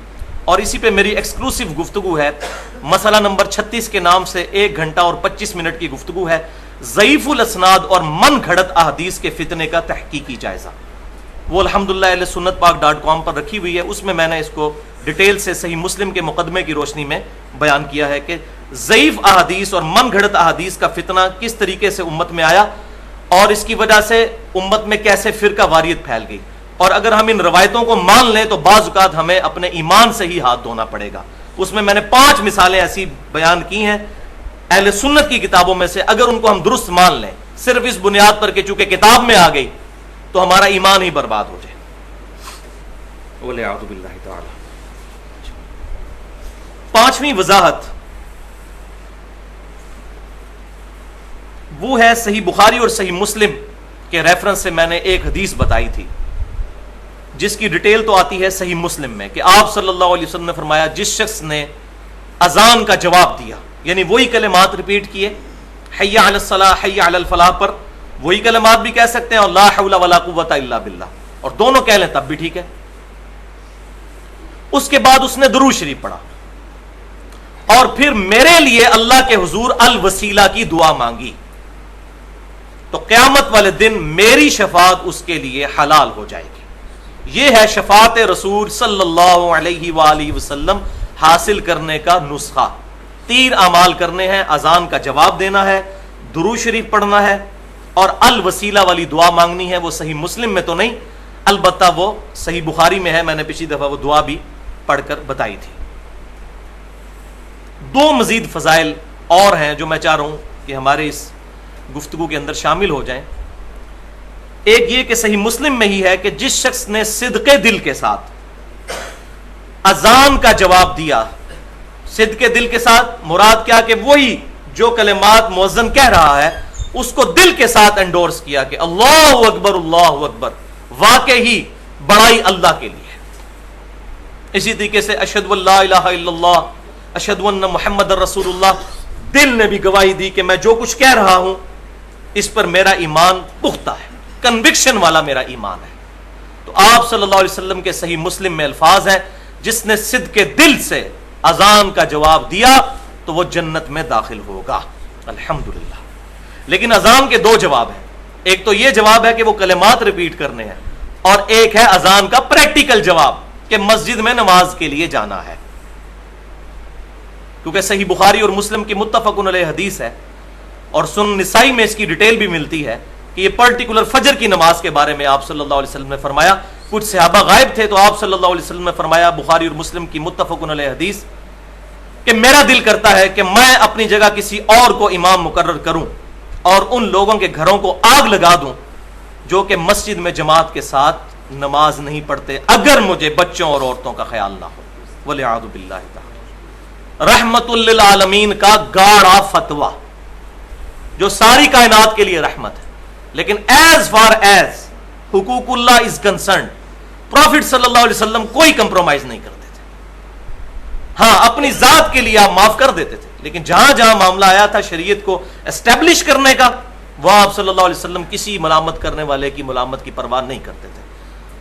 صحیح بخاری اور مسلم کی متفق علیہ حدیث ہے، کچھ صحابہ نے سفارش کی ایک فاطمہ نامی عورت کے بارے میں جو چوری کے مقدمے میں آپ صلی اللہ علیہ وسلم کے سامنے پیش کی گئی، تو آپ صلی اللہ علیہ وسلم جلال میں آ گئے اور خطبہ دیا آپ نے، اور فرمایا کہ آگاہ ہو جاؤ، تم سے پہلے لوگ اسی لیے برباد ہوئے کہ جب ان میں سے کوئی معزز شخص جو ہے وہ برا کام کرتا تھا تو اس کے لیے مسئلہ کچھ اور بیان کر دیتے تھے، اور جو غریب غربے لوگ ہوتے تھے ان پر شریعت کی اپلیکیشن کرتے تھے۔ اللہ کی قسم اگر محمد صلی اللہ علیہ وسلم کی بیٹی فاطمہ بھی چوری کرتی تو میں اس کے بھی ہاتھ کٹوا دیتا۔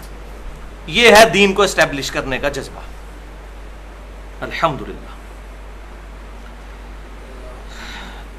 تیسری فضیلت صحیح مسلم میں ایک اور فضیلت ہے کہ آپ صلی اللہ علیہ وسلم نے فرمایا، جس شخص نے اذان کا جواب دینے کے بعد یہ کلمات پڑھ لیے، اشہد ان لا الہ الا اللہ وحدہ لا شریک لہ وان محمدا عبدہ ورسولہ رضیت باللہ ربا وبمحمد رسولا وبالاسلام دینا، یہ جس نے کلمات پڑھ لیے اللہ تبارک و تعالی اس کی مغفرت فرما دے گا۔ لیکن وہی بات ہے کہ یہ جتنے بھی فضائل آتے ہیں اعمال کے بدلے مغفرت کے، اس سے مراد گناہ صغیرہ کا معاف ہونا ہے، گناہ کبیرہ صرف توبہ سے معاف ہوتے ہیں، اور توبہ بھی ایسی کہ جو آگے کے لیے اصلاح بنے، خالی خلی توبہ نہیں۔ اس پہ میں نے پوری ڈیٹیل کے ساتھ گفتگو کی ہے اہل سنت پاک.com پر 50 منٹ کی گناہ کبیرہ اور توبہ کا بیان، مسئلہ نمبر 18 کے نام سے۔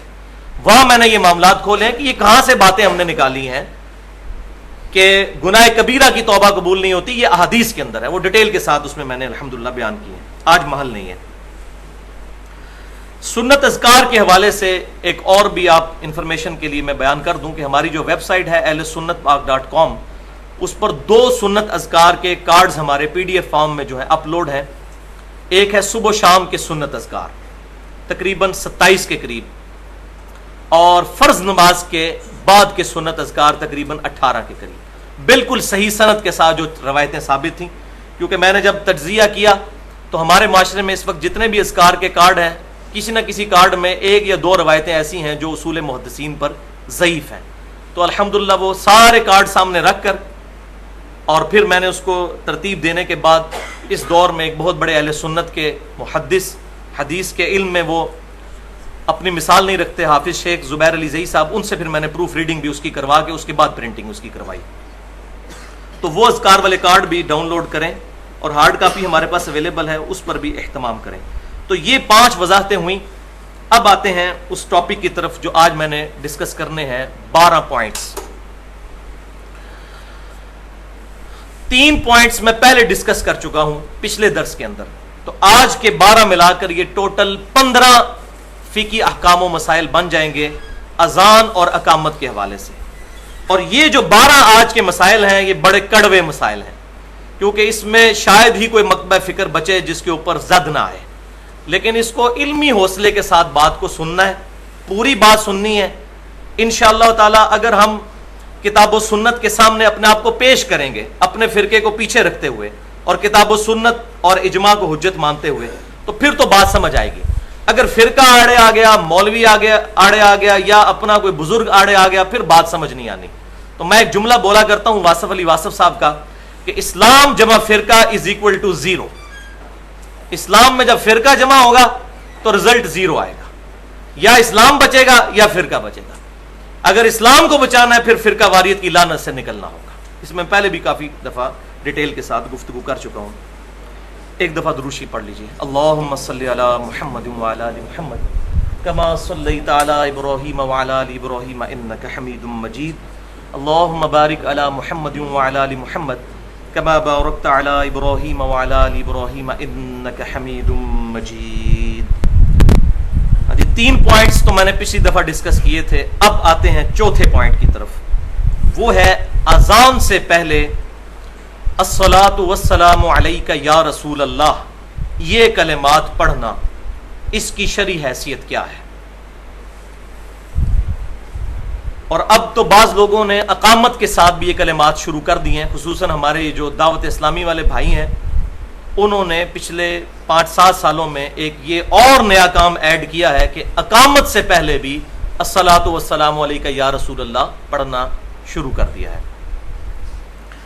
اب اس میں پہلی اصولی بات سمجھ لیجئے کہ جہاں تک اس سیغے کا تعلق ہے نا، الصلاۃ والسلام علیک یا رسول اللہ، اس سیغے سے ہمیں کوئی اختلاف نہیں، یہ صحیح احادیث سے ثابت ہے، کم از کم 3 کتابوں میں، اور میرا ریسرچ پیپر بھی چھپ چکا ہے، رسول اللہ کی آخری وصیتیں صلی اللہ علیہ وسلم، اور اس پر میں نے 12 ربیع الاول پہ ایک لیکچر بھی دیا تھا، ولادت مصطفیٰ صلی اللہ علیہ وسلم اور رسول اللہ کی آخری وصیتیں، 2 گھنٹے کا، جو اہل سنت پاک.com پر رکھا ہوا ہے۔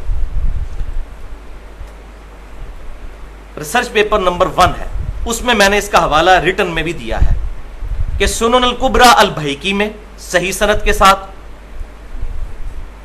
اسی طریقے سے الموطا امام مالک میں صحیح سند کے ساتھ، اور المصنف ابن ابی شیبہ میں صحیح سند کے ساتھ یہ اثر موجود ہے۔ انٹرنیشنل نمبرنگ کے مطابق المصنف ابن ابی شیبہ میں 11793 نمبر روایت ہے کہ سیدنا عبداللہ بن عمر رضی اللہ تعالی عنہما جب کبھی بھی قبر رسول پر حاضر ہوتے تو پڑھتے السلام علیک یا رسول اللہ، پھر سیدنا ابوبکر کی قبر کے سامنے آ کر پڑھتے السلام علیک یا ابا بکر، پھر سیدنا عمر کے سامنے آ کر، ان کی قبر کے سامنے آ کر پڑھتے السلام علیک یا ابتا، اے میرے باپ آپ پر سلامتی ہو۔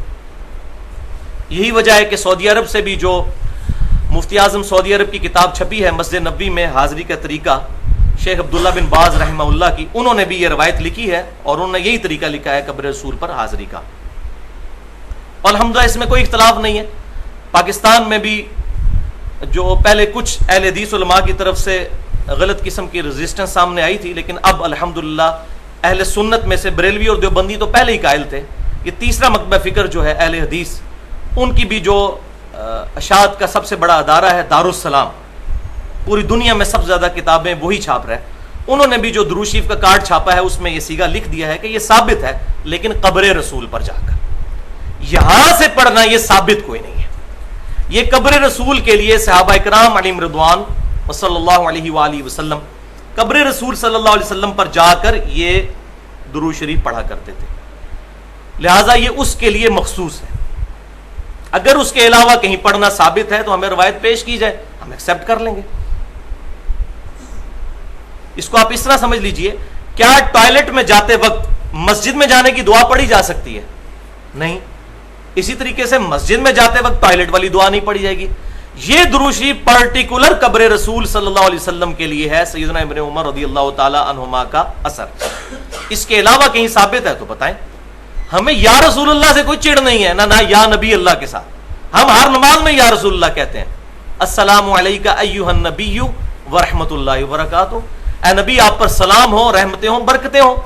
اور بخاری اور مسلم کے الفاظ ہیں، جب تم یہ کلمات پڑھو گے السلام علینا وعلی عباد اللہ الصالحین، تو زمین و آسمان میں جہاں جہاں کوئی اللہ کا نیک بندہ موجود ہے اللہ تمہارا سلام وہاں پہنچا دے گا. الحمدللہ. جب ہم نماز میں پڑھتے ہیں تو یہ کوئی سٹوری نہیں پڑھ رہے ہوتے جیسے بعض دیوبند اور اہل حدیث حضرات نے بریلویوں کو خاموش کروانے کے لیے یہ ایک جھوٹی بات لے کر چلے کہ جی یہ شب معراج کی گفتگو ہے. بھائی کس کتاب میں لکھا ہے شب معراج کی گفتگو ہے؟ یہ بخاری اور مسلم میں ہے کہ یہ آپ صلی اللہ علیہ وسلم تشہد کا سلام اس طرح تعلیم فرماتے تھے جیسے قرآن کی آیات. اور یہ ہم انٹینشنلی انشائیہ پڑھ رہے ہوتے ہیں السلام علیکم ایھا النبی، اے نبی آپ پر سلام ہو. ہاں اس کے پیچھے اگر کسی کا فاسد عقیدہ ہے کہ رسول اللہ خود سن رہے ہیں یا وہ یہاں پر موجود ہیں، وہ عقیدے کو آپ غلط کہہ سکتے ہیں. اس پڑھنے کو اور اس میں یہی عقیدہ ہے کہ رسول اللہ تک ہمارا سلام اللہ تعالیٰ پہنچا رہا ہے.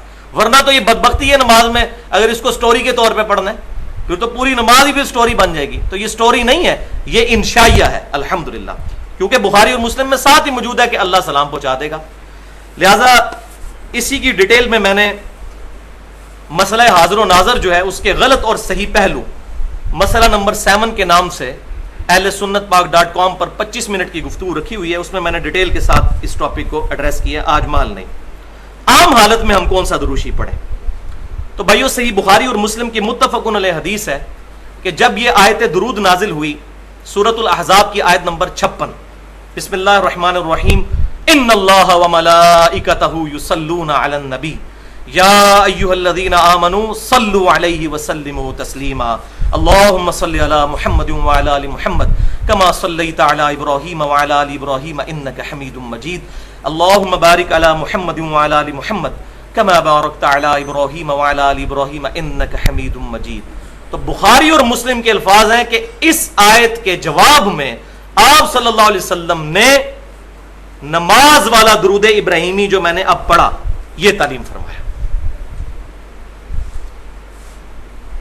اور حدیث شروع اس سے ہوتی ہے کہ اے اللہ کے رسول صلی اللہ علیہ وسلم آپ نے ہمیں سلام کا طریقہ تو سکھا دیا ہے، السلام علیکم ایھا النبی ورحمۃ اللہ وبرکاتہ، ہمیں درود شریف بھی ذرا سکھا دیجیے. تو پھر آپ صلی اللہ علیہ وسلم نے اس درود شریف کو سکھایا. لہٰذا اس درود شریف سے اگر کسی کو چڑ ہے نا تو اس کو معاذ اللہ نبی صلی اللہ علیہ وسلم سے چڑ ہے. اور کوئی کہتا ہے یہ درود میں سلام کوئی نہیں جی یہ ناقص ہے، تو یہ بات نبی صلی اللہ علیہ وسلم کو نہیں پتا تھی کہ یہ ناقص ہے؟ آپ نے کیوں نہیں فرما دیا؟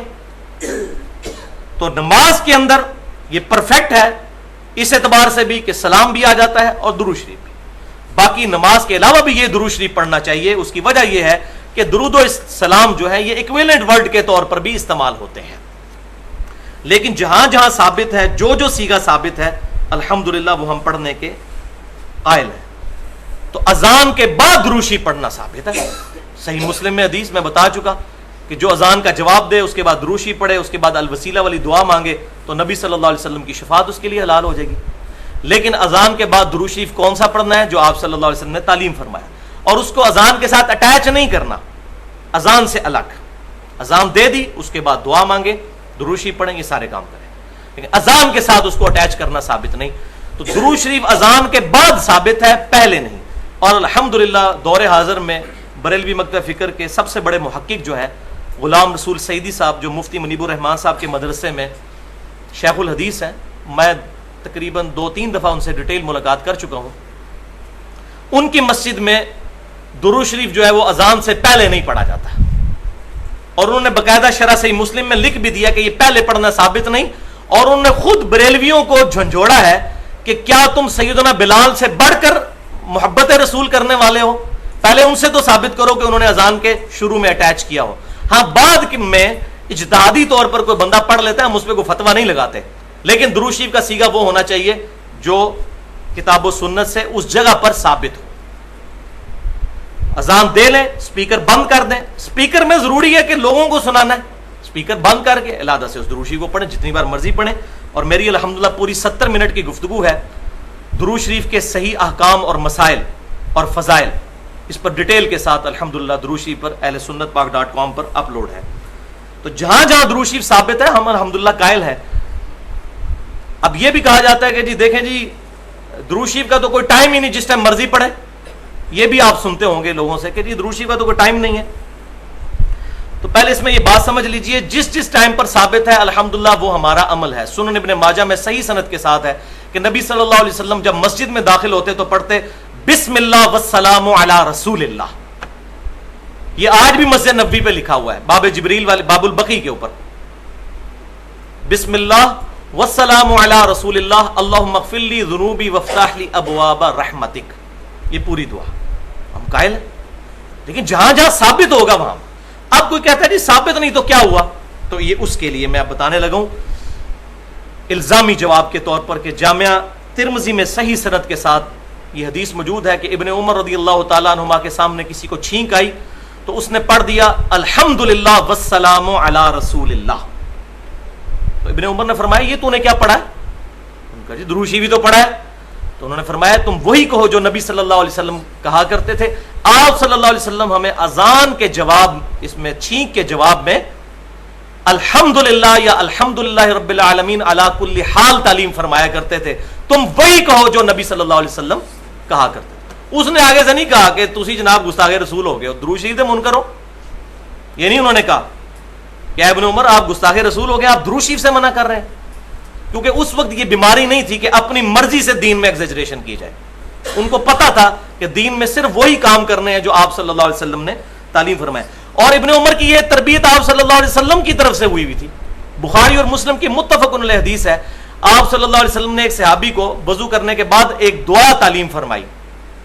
اس میں الفاظ تھے بنبی کا ارسلتا. اس صحابی نے جب دعا پڑھی تو انہوں نے نبی صلی اللہ علیہ وسلم نے جو کہا تھا بنبی کا ارسلتا، انہوں نے پڑھا برسولی کا ارسلتا. سپرلیٹو ڈگری استعمال کی. رسول تو نبی سے بھی سپرلیٹو ڈگری ہے، لیکن آپ صلی اللہ علیہ وسلم نے ان کو ڈانٹا، فرمایا وہی کہو جو میں نے کہا ہے. حالانکہ نبی رسول میں کیا فرق تھا؟ آپ فرمایا وہی الفاظ کو. لیکن یہاں یہ بات بھی یاد رکھیں، میں فینیٹک بھی نہیں ہوں کیونکہ میں نے کسی مکتب فکر کو سپورٹ تو کرنا کوئی نہیں، لہٰذا میں جو چھپی بھی حدیثیں ہیں وہ بھی باہر نکالتا ہوں. پچھلی دفعہ میں نے حدیث بتائی نا صحیح بخاری سے کہ سیدنا یوشع ابن نون کی دعا سے سورج رک گیا تھا. تو یہ پہلے تو کسی نے نہیں بتائی ہے. ٹھیک ہے وہ روایت ضعیف ہے سیدنا علی والی کہ سورج واپس آ گیا تھا، لیکن یہ بخاری میں موجود ہے کہ یوشع ابن نون علیہ السلام کی دعا پر سورج اللہ نے روک دیا تھا. تو یہ اللہ تعالیٰ چاہے تو کسی نبی کی دعا پہ کر سکتا ہے. تو یہ حدیث بھی میں آپ بتا دوں، یہ پتہ تو ہے لیکن اس سے وہ رزلٹ جو فرقہ واریت کے اوپر ضرب لگاتا ہے وہ کوئی نہیں نکالتا. وہ صحیح بخاری اور مسلم کی متفق علیہ حدیث ہے اور صحیح بخاری کے الفاظ ہیں. آپ صلی اللہ علیہ وسلم جب نماز پڑھا رہے تھے تو کسی بندے نے آپ صلی اللہ علیہ وسلم کے پیچھے جب نماز پڑھتے ہوئے ربنا لک الحمد، اس کے بعد کہا حمدن کثیرا طیبا مبارکا فیہ. تو نماز پڑھ کے آپ صلی اللہ علیہ وسلم فارغ ہوئے تو آپ صلی اللہ علیہ وسلم نے فرمایا یہ میرے پیچھے کس نے الفاظ پڑھے تھے؟ تو ایک صحابی نے ڈرتے ڈرتے عرض کی یا رسول اللہ میں نے. تو آپ نے فرمایا میں نے 30 سے زیادہ فرشتوں کو دیکھا ہے کہ وہ اس کا ثواب لکھنے کے لیے لپک رہے تھے اس پر. اب یہاں صحابی نے اپنی مرضی سے ایک عمل کیا اور نبی صلی اللہ علیہ وسلم نے اس پر مہر لگا دی. لہذا جن جن اعمال کو صحابہ نے خود کیا اور حضور صلی اللہ علیہ وسلم نے خود مہر لگا دی وہ اب دین کا حصہ ہی بن جائیں گے. لہذا مطلقاً کسی صحابی کے عمل کو غلط نہیں سمجھتے، معاذ اللہ استغفر اللہ، اپنا ایمان برباد کرنا ہے. تو یہ پینڈولم کی دو ایکسٹریمز ہیں. ایک طرف تو وہ لوگ ہیں کہ جو یہ سمجھتے ہیں کہ آپ صلی اللہ علیہ وسلم کے زمانے میں بھی اگر کوئی بندہ چند جائے لوگ کہ وہ کوئی بات ایسی کر دے گا اور آپ صلی اللہ علیہ وسلم کے سامنے یہ بات ہوگی اور آپ صلی اللہ علیہ وسلم اس کو بدعت ہی کنسیڈر کریں گے ہمیشہ. ایسا نہیں ہوگا. کبھی آپ صلی اللہ علیہ وسلم اس سے منع بھی فرما دیں گے. تو یہ میں نے مثال دی بخاری اور مسلم سے کہ آپ نے انڈورس کیا. اب منع والی مثال بھی سن لیں، وہ دوسری ایکسٹریم ہے. سنن نبی داؤد میں اور سنن ابن ماجہ میں صحیح سند کے ساتھ ہے، ایک صحابی نے حضور صلی اللہ علیہ وسلم کو سجدہ کیا. آپ صلی اللہ علیہ وسلم نے ان کو ڈانٹا اور فرمایا یہ کیا کر رہے ہو؟ تو انہوں نے کہا کہ میں عراق میں کوفہ نامی جو شہر ہے اس کے پاس ہیرا ایک مقام اس نجد میں وہاں گیا تھا، وہاں کے حکمران کو لوگ سجدہ کرتے ہیں تو میں نے اس پر اجتہاداً یہ مسئلہ ظاہر ہے انہوں نے اخذ کیا کہ میں آپ کو سجدہ کروں، آپ زیادہ لائق ہیں اس چیز کے. تو آپ صلی اللہ علیہ وسلم نے فرمایا اگر میں سجدہ جائز سمجھتا تو بیویوں کو کہتا کہ اپنے خامدوں کو سجدہ کریں اس حق کے سبب جو اللہ نے ان کو دیا. اب یہاں آپ صلی اللہ علیہ وسلم نے منع فرما دیا. اس صحابی نے حضور کی محبت میں سجدہ کیا تھا. شکر ہے کہ وہ آج کا مسلمان نہیں تھا حضور میں ہی کہہ دینا عشق دے چلے نمبر رہ گئے عقل والے انجے ہی عمرہ گالیاں کہ تو عشق کی محبت کی باتیں ہیں، عقل والوں کی میں یہ سمجھ نہیں آئیں گی. ان کو پتا تھا کہ محبت وہی ہے جو آپ صلی اللہ علیہ وسلم انڈورس کریں گے. جو انڈورس نہیں کریں گے وہ محبت نہیں گستاخی ہے. تو یہ ٹیکنیکل چیز کو سمجھیں. کتاب و سنت کے منہج پر چلنے والے لوگ اکثر جو علماء ہیں ان بیچاروں کو تمیز ہی نہیں کہ بات کنوے کس طرح کرنی ہے. ایسے الٹے طریقے سے بات کرتے ہیں کہ بات ماننی بھی ہوگی، جنہوں کہتا ہے جاؤ دفاع ہو گستاخ رسول. اب اس طریقے سے بات کو اگر آپ بتائیں گے کہ ہم یہ دیکھیں مثال، اب آپ خود بتائیے کہ آپ صلی اللہ علیہ وسلم نے کیوں منع فرمایا؟ محبت میں اجازت دینی چاہیے تھی. لہٰذا آپ صلی اللہ علیہ وسلم کی محبت میں وہی اعمال کیے جائیں گے جو آپ صلی اللہ علیہ وسلم کی طرف سے الاؤڈ ہوں گے، اپنی مرضی سے نہیں.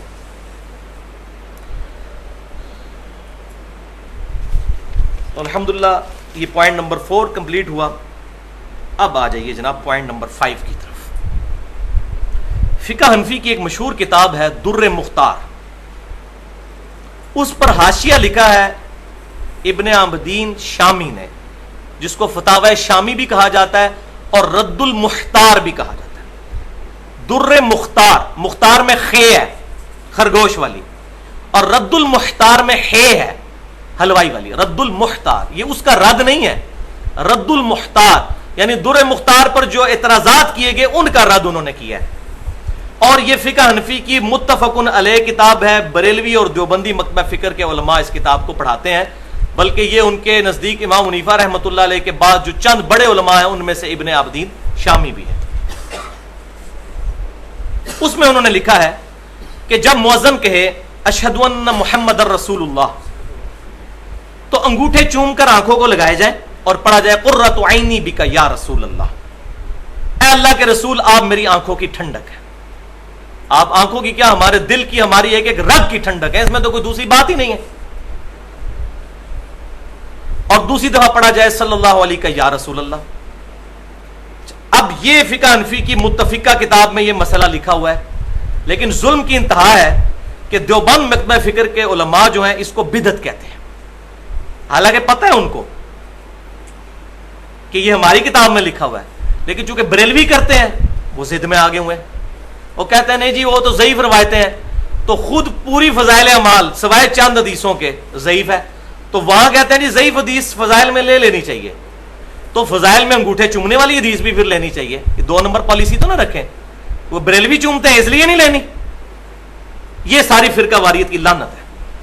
فضائل اعمال کا دفاع کریں گے جی ضعیف حدیث فضائل میں ہے، تو بھائی اس کے فضائل میں کم از کم 5 حدیثیں ہیں، چلے ساری ضعیف ہیں لیکن آپ کے لیے ایکسیپٹیبل ہے. سیدنا ابوبکر صدیق سے روایت ہے کہ آپ صلی اللہ علیہ وسلم نے فرمایا جس شخص نے انگوٹھا چوم کے آنکھوں کو لگایا اور یہ دعا پڑھی قیامت والے دن میں اس کی شفاعت کروں گا. روایت ضعیف ہے لیکن فضائل پہ ہے، لیں فضائل مال میں ڈالیں اس کو. وہ نہیں ڈالیں گے کیونکہ بریلوی کرتے ہیں، بریلویوں سے ان کی دشمنی ہے. مسئلہ کتاب و سنت کو ماننا نہیں، مسئلہ ہے فرقہ واریت. تو ہم کہتے ہیں ایک اصول رکھیں، روایت اگر ضعیف ہے تو میں نے پہلے بھی بتایا کہ مسئلہ نمبر 36 جو ہے ضعیف الاسناد اور من گھڑت احادیث کے فتنے کا تحقیقی جائزہ، 1 گھنٹہ 25 منٹ کی میں نے گفتگو کی، اس میں یہی باتیں تو بتائی ہیں صحیح مسلم کے مقدمے سے کہ امام مسلم رحمہ اللہ نے واضح لکھ دیا ہے کہ نہ ترغیب اور ترہیب میں لی جائے گی ضعیف روایت اور نہ دین کا کوئی مسئلہ نکالنے کے لیے. ترغیب اور ترہیب میں بھی نہیں لی جائے گی. ترغیب یہ ہے کہ نیک امال کی ترغیب دلانا اور ترہیب برے امال سے ڈرانا. جیسے فضائل مال میں وہ من گڑت روایت لے کے آیا کہ ایک نماز چھوڑ دی تو 2,86,00,000 سال دوزخ میں جلنا پڑے گا، اللہ معافی دے. من گڑت روایت وہ جی کہتے ہیں اس لیے بیان کر رہے ہیں تاکہ لوگ ڈر جائیں. تو صحیح مسلم کے مقدمے میں واضح یہ چیز موجود ہے. یہ آج ہماری باتیں نہیں ہیں، یہ صرف کتاب و سنت کے منہج پر چلنے والے لوگوں کی باتیں نہیں ہیں، یہ شروع سے باتیں لکھی ہوئی ہیں. اب صحیح مسلم کسی نے کھول کے پڑھے تو تب پتا چلے نا کہ اس کے مقدمے میں کیا لکھا ہوا ہے. لہذا یہ انگوٹھے چومنے پہ بھی حدیثیں موجود ہیں، اور سلسلہ احادیث ضعیفہ جو ہے شیخ البانی رحمہ اللہ کا، اس میں 73 نمبر حدیث ہے، اس کی وہ سند لے کر اس پہ انہوں نے پوری بحث کی ہے.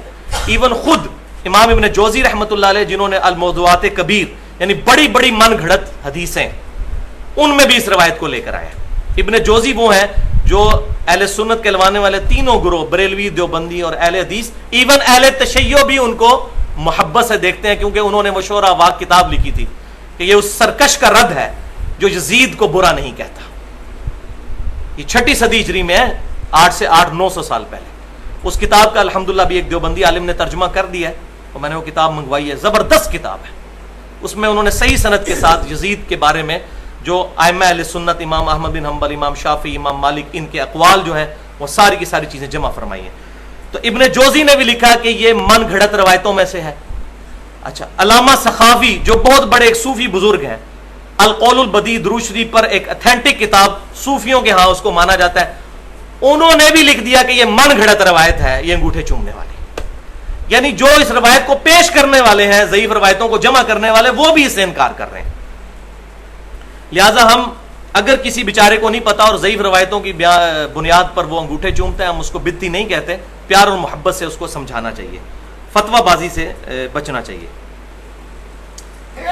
Point number 6. اب یہ ذرا اٹینٹو ہو کے ذرا سنیں، یہ کڑوی باتیں اب کچھ شروع ہو گئی ہیں شاید آپ لوگوں کے حوالے سے بھی، کہ مسجد میں مینار بنانا.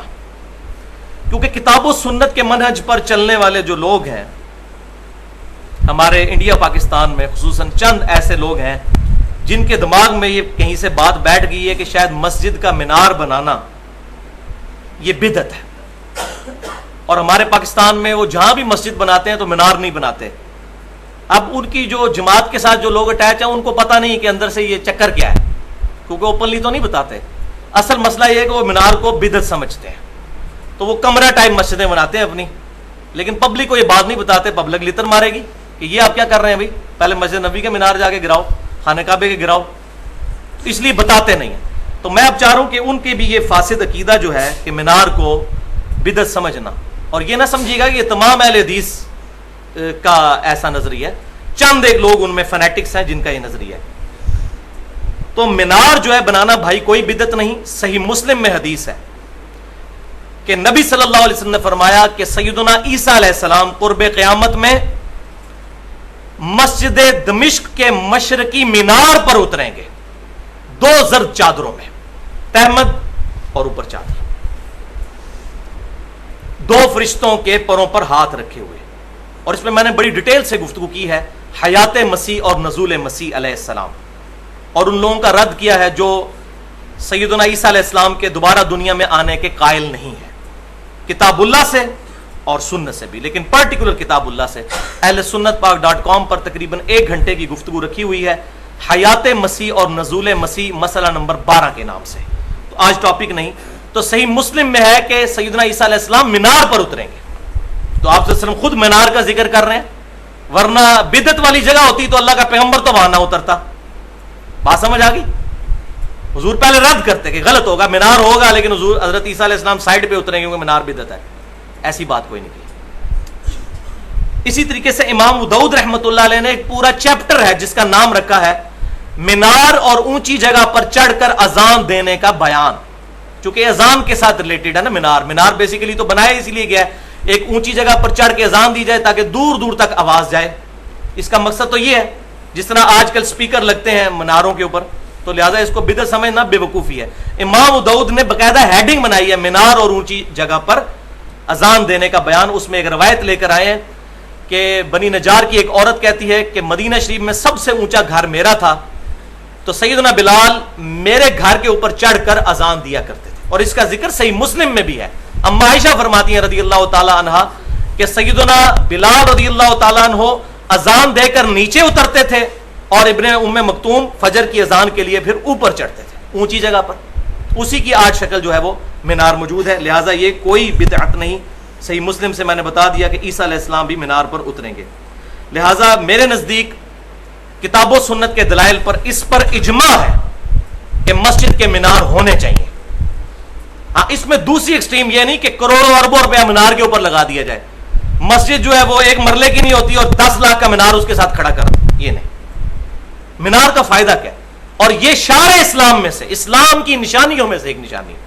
لہذا جب یہ ہالینڈ کے اندر میناروں پر پابندی لگی اور پاکستان میں تمام مکاتب فکر نے احتجاج کیا، میں اس احتجاج کو انڈورس کرتا ہوں کہ یہ اسلام کی نشانی ہے مینار بنانا. کیوں؟ آپ کسی بھی پرائے شہر میں جاتے ہیں مینار سے ہی تو آپ کو مسجد کا پتہ چلتا ہے، ورنہ تو آپ کسی ایسی جگہ پر جائیں جہاں آپ کو مسجد کا کوئی نہ بتائے تو پتہ نہیں چلتا. یہ تو اتنی بڑی نعمت ہے، اسی لیے تو امت نے اجماع کیا ہے. آج تمام مسلمان اہل سنت کے لوانے والے تینوں گروہ بریلوی، دیوبندی، اہل حدیث اور اہل تشیع بھی اپنی مسجدوں کے مینار بناتے ہیں. اجماع ہو گیا اس پہ امت کا.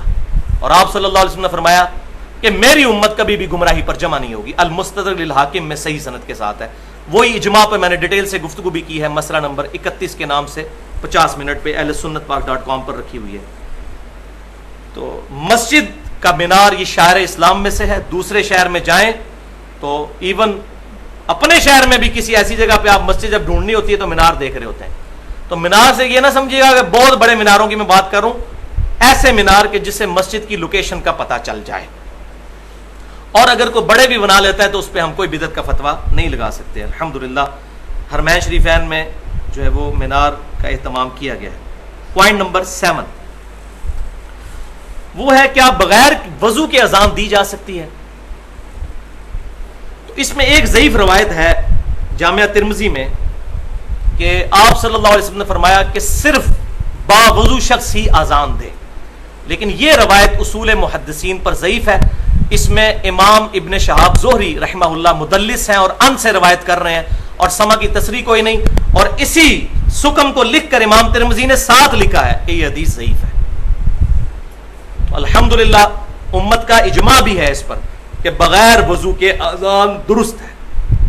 ہمارے حنفی بھائی بھی مانتے ہیں کہ بغیر وضو کے اذان ہو جاتی ہے. وہ یہ کہتے ہیں کہ نہ دینا, بغیر وضو کے اذان دینا یہ افضل نہیں, افضل یہ ہے کہ وضو سے دی جائے. بالکل ٹھیک بات ہے, کوئی شک نہیں اس میں. ہم بھی یہی کہتے ہیں کہ اہتمام کرنا چاہیے, لیکن یہ شرط نہیں ہے اذان کی. پوائنٹ نمبر 8 سنن نبی داؤد میں ڈیٹیل کے ساتھ یہ حدیث ہے اور صحیح بخاری اور مسلم میں بھی اس کا اشارہ موجود ہے کہ سیدنا بلال جب اذان دیا کرتے تھے تو حی علی الصلاۃ اور حی علی الفلاح پر دائیں اور بائیں اپنی گردن موڑا کرتے تھے. یوں حی علی الصلاۃ پر دائیں طرف, لیکن صرف گردن. اس میں ساتھ موجود ہے سینہ نہیں پھیرتے تھے, صرف گردن. یہ پورا نہیں پھیرنا, یوں صرف گردن پھیرنی. اور اس طریقے سے یہ بھی الحمدللہ سنت سے ثابت ہے. سنت سے مراد یہ کہ آپ صلی اللہ علیہ وسلم کی تعلیم فرما, ورنہ آپ صلی اللہ علیہ وسلم سے اذان دینا ثابت کوئی نہیں ہے. آپ صلی اللہ علیہ وسلم سے اذان دینا ثابت نہیں, تعلیم فرمانا ثابت ہے.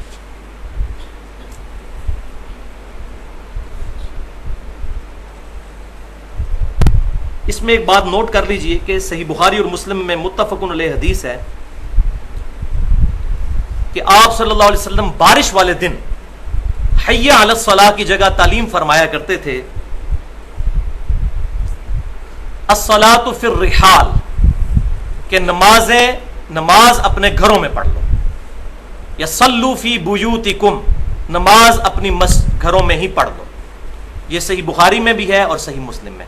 بلکہ صحیح بخاری اور مسلم میں ابن عباس رضی اللہ تعالیٰ عنہما کہتے ہیں بارش ہوئی تو انہوں نے بھی یہ اناؤنسمنٹ کروائی اور فرمایا کہ آپ صلی اللہ علیہ وسلم تو جمعے کے دن بارش ہوئی تو آپ صلی اللہ علیہ وسلم نے اناؤنسمنٹ کی کہ گھروں میں نماز پڑھ دو.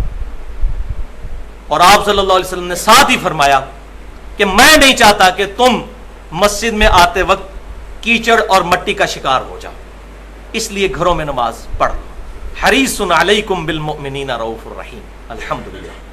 لہٰذا یہ پاکستان میں بدقسمتی ہے کہ سوائے اہل سنت میں سے اہل حدیث مکتبہ فکر کے اور کوئی سنت پر عمل نہیں کرتا. میں دیوبندیوں اور بریلوی علماء سے بھی ریکویسٹ کروں گا کہ بارش کے دن اس سنت پر خصوصاً گاؤں ایریا میں تو عمل کریں. شہروں میں ضروری نہیں ہے کیونکہ اس میں ساتھ موجود ہے کہ کیچڑ اور مٹی سے بچانے کے لیے تھا. تو چونکہ ہماری گلیاں تو پکی ہیں, سڑکیں موجود ہیں, لہٰذا اگر کوئی مسجد میں آ کر نماز پڑھنا چاہتا ہے تو ٹھیک ہے, لیکن سنت پر عمل کرتے ہوئے اگر یہاں پر بھی کوئی بولے گا تو انشاءاللہ اس کو ثواب ملے گا.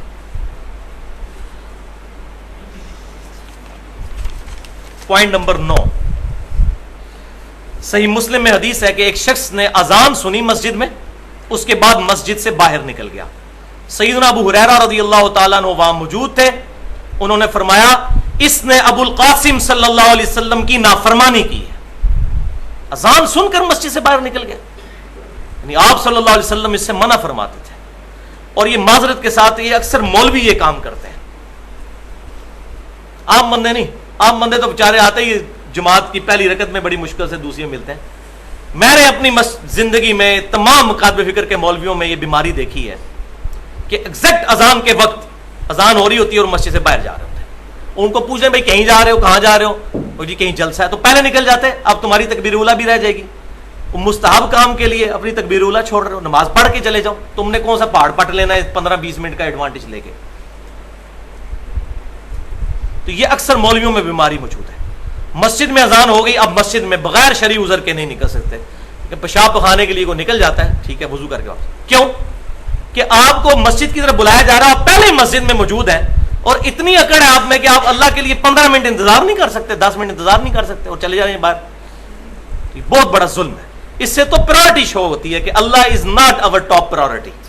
اگر اللہ ہماری ترجیح اول ہے، ان صلاتی و نسکی و محیای و مماتی للہ رب العالمین، بے شک میری نماز، میری قربانی، میرا جینا، میرا مرنا سب اللہ کے لیے ہے جو سارے جہانوں کا پالنے والا ہے، تو ہو ہی نہیں سکتا مسجد سے بندہ باہر نکلے. بخاری اور مسلم کی متفقن علیہ حدیث ہے، 7 لوگوں کو اللہ کے عرش کا سایہ نصیب ہوگا، ان میں سے ایک وہ ہے جس کا دل مسجد میں اٹک رہا ہو. تو جس کو مسجد سے الرجی ہو تو وہ کیسے اللہ کے عرش کا سایہ اس کو نصیب ہوگا. پوائنٹ نمبر 10، یہ مسئلہ بھی عام ہے کہ جس نے اذان دی ہے وہی اقامت کہے. تو بھائیو یہ روایت تو موجود ہے سنن نبی داؤد میں اور جامعہ ترمذی کے اندر بھی، لیکن یہ روایت اصول محدثین پر ضعیف ہے، اور خود امام ترمذی نے جامعہ ترمذی میں ساتھ لکھ دیا کہ اس روایت میں ایک راوی ہیں عبد الرحمن بن زید بن انعم الافریقی، وہ اہل حدیث کے نزدیک ضعیف راوی ہے. اہل حدیث سے مراد آپ یہ نہ سمجھیے گا کہ آج کے اہل حدیث کی بات ہو رہی ہے. اہل حدیث محدثین کی ٹرم میں محدثین کو کہا جاتا ہے ان کے پیٹرن پر چلنے والے. آج اگر کوئی بندہ بھی کتاب و سنت کو حجت مانتا ہے، چاہے بریلوی ہے، دیوبندی ہے، سلفی ہے، وہ اہل حدیث اور اہل سنت ہی ہوگا اگر اس پیٹرن پر ہے. اگر خالی خلی لکھ لیتا ہے اپنے آپ کو سنی، اہل سنت و جماعت، اور سنت پر عمل کوئی نہیں ہے، تو خالی ٹائٹل لگانے سے بھائی کچھ نہیں ہونا. میں کئی دفعہ کہہ چکا ہوں کہ روح افزا کی بوتل کے باہر، شراب کی بوتل کے باہر اگر روح افزا لکھ لیں تو روح افزا بن کوئی نہیں جائے گی. اہل حدیث یا اہل سنت وہی ہوگا جو واقعی اس پیٹرن پر ہوگا، کتاب و سنت کو ماننے والا، اپنے مولویوں کے پیچھے نہیں. یہ نہ ہو کہ وہ امام حنیفہ رحمۃ اللہ علیہ کی بات کو کتاب و سنت پر ترجیح دے رہا ہو، ان کی رسپیکٹ اپنی جگہ، یا اسی طریقے سے امام ابن تیمیہ رحمۃ اللہ علیہ کی بات کو کتاب و سنت پر ترجیح دے رہا ہو، یا امام جعفر الصادق رحمۃ اللہ علیہ کی بات کو کتاب و سنت پر ترجیح دے رہا ہو. ان تمام ائمہ نے خود بتایا ہماری کوئی بھی بات کتاب و سنت کے خلاف ہو اس کو چھوڑ دو، یہ ان کی خود تعلیم ہے الحمدللہ. تو یہ حدیث بھی ضعیف ہوئی، لہٰذا اذان اور اقامت دو مختلف لوگ بھی دے سکتے ہیں، اس میں لڑائی نہیں، کیونکہ اکثر مسجدوں میں یہ لڑائی ہو جاتی ہے، مؤذن جو ہے سینہ تان کے کھڑا ہو جاتا ہے، جی اذان میں دیتی تو اقامت کیوں پڑی بھائی؟ تو یہ بھائی روایت تو پہلے ثابت کریں، یہ روایت کوئی نہیں ثابت. پوائنٹ نمبر 11، صحیح مسلم میں حدیث ہے کہ آپ صلی اللہ علیہ وسلم جب نمازیں جمع فرمایا کرتے تھے، یعنی ظہرین اور مغربین، ظہر اور عصر کو جمع کرنا اس کو ظہرین کہتے ہیں، اور تینوں طریقے سے درست ہے. ظہر کے ساتھ عصر ملا لیں، یا درمیان میں ملا لیں جمع سوری کر لیں، یا عصر کے ساتھ ظہر ملا لیں، پہلے ظہر پھر عصر. اسی طریقے سے مغربین یعنی مغرب اور عشاء کو جمع کرنا. جب آپ صلی اللہ علیہ وسلم نے یہ جمع فرمانی ہوتی نمازیں تو اذان ایک کہلواتے اور اقامتیں دو ہوتی. جس طرح آج بھی جب لائیو حج دکھایا جاتا ہے تو مسجد نمرہ میں جب نماز ہو رہی ہوتی ہے تو اذان ایک ہوتی ہے، لیکن دو اقامت کے ساتھ ظہر اور عصر امام کعبہ جو ہے یا امام مسجد نمرہ جو ہیں وہ پڑھاتے ہیں. اسی طریقے سے مزدلفہ میں بھی جن لوگوں کو حج کی سعادت حاصل ہوئی ہے، الحمدللہ مجھے بھی سعادت حاصل ہوئی 2007 میں، تو وہاں پر لوگ ایک اذان اور دو اقامتوں کے ساتھ نماز کو جمع کرتے ہیں. یہ جو جمع والا مسئلہ ہے یہ آج میں ایڈریس نہیں کروں گا. مسئلہ نمبر 29 کے نام سے 40 منٹ کی ڈیٹیل میری گفتگو ہے، مجاہد اور مسافر کی نماز کے صحیح احکام و مسائل. اس میں نے مسافر کی نمازوں کو جمع کرنا، اور یہ جو اہل تشیع کا سٹانس ہے ظہرین اور مغربین والا، اس کے بارے میں کہ یہ کہاں تک درست ہے اور کہاں تک نہیں درست، مکمل طور پہ تو وہ ڈینائیبل نہیں ہے. وہ روایتیں تو صحیح مسلم میں بھی ملتی ہیں، لیکن آج محل نہیں میں ان کو ڈیٹیل سے بیان کروں. پوائنٹ نمبر 12 صحیح مسلم میں کہ آپ صلی اللہ علیہ وسلم نے فرمایا جب فرض نماز کی اقامت ہو جائے تو کوئی نماز بھی درست نہیں ہے. فرض نماز کی اقامت ہو جائے تو کوئی نماز درست نہیں سوائے فرض نماز کے. اب یہ کڑوی گولی ہے بھائی، کیونکہ ہمارے یہاں پر اہل سنت میں سے بریلوی اور دیوبندی حضرات فجر کی نماز بھی کھڑی ہوئی ہوتی ہے اور پیچھے آگے سنتیں پڑھ رہے ہوتے ہیں. یہ ظلم ہے، یہ آپ صلی اللہ علیہ وسلم کی نافرمانی ہے. آپ صلی اللہ علیہ وسلم نے اس سے منع فرمایا کہ جب اقامت ہوگی فرض نماز کی، اب ایون اگر آپ نماز پڑھ بھی رہے ہیں وہی نماز چھوڑ دیں. اگر آپ تشہد میں پہنچے ہوئے ہیں اور آپ کو یقین ہے کہ آپ پہلی رکعت پا لیں گے پھر تشہد مکمل کر لیں، لیکن ابھی 1 یا 2 رکعتیں رہتی ہیں تو آپ نماز کو وہیں پر توڑ دیں، کیونکہ اب کوئی نماز درست نہیں ہے.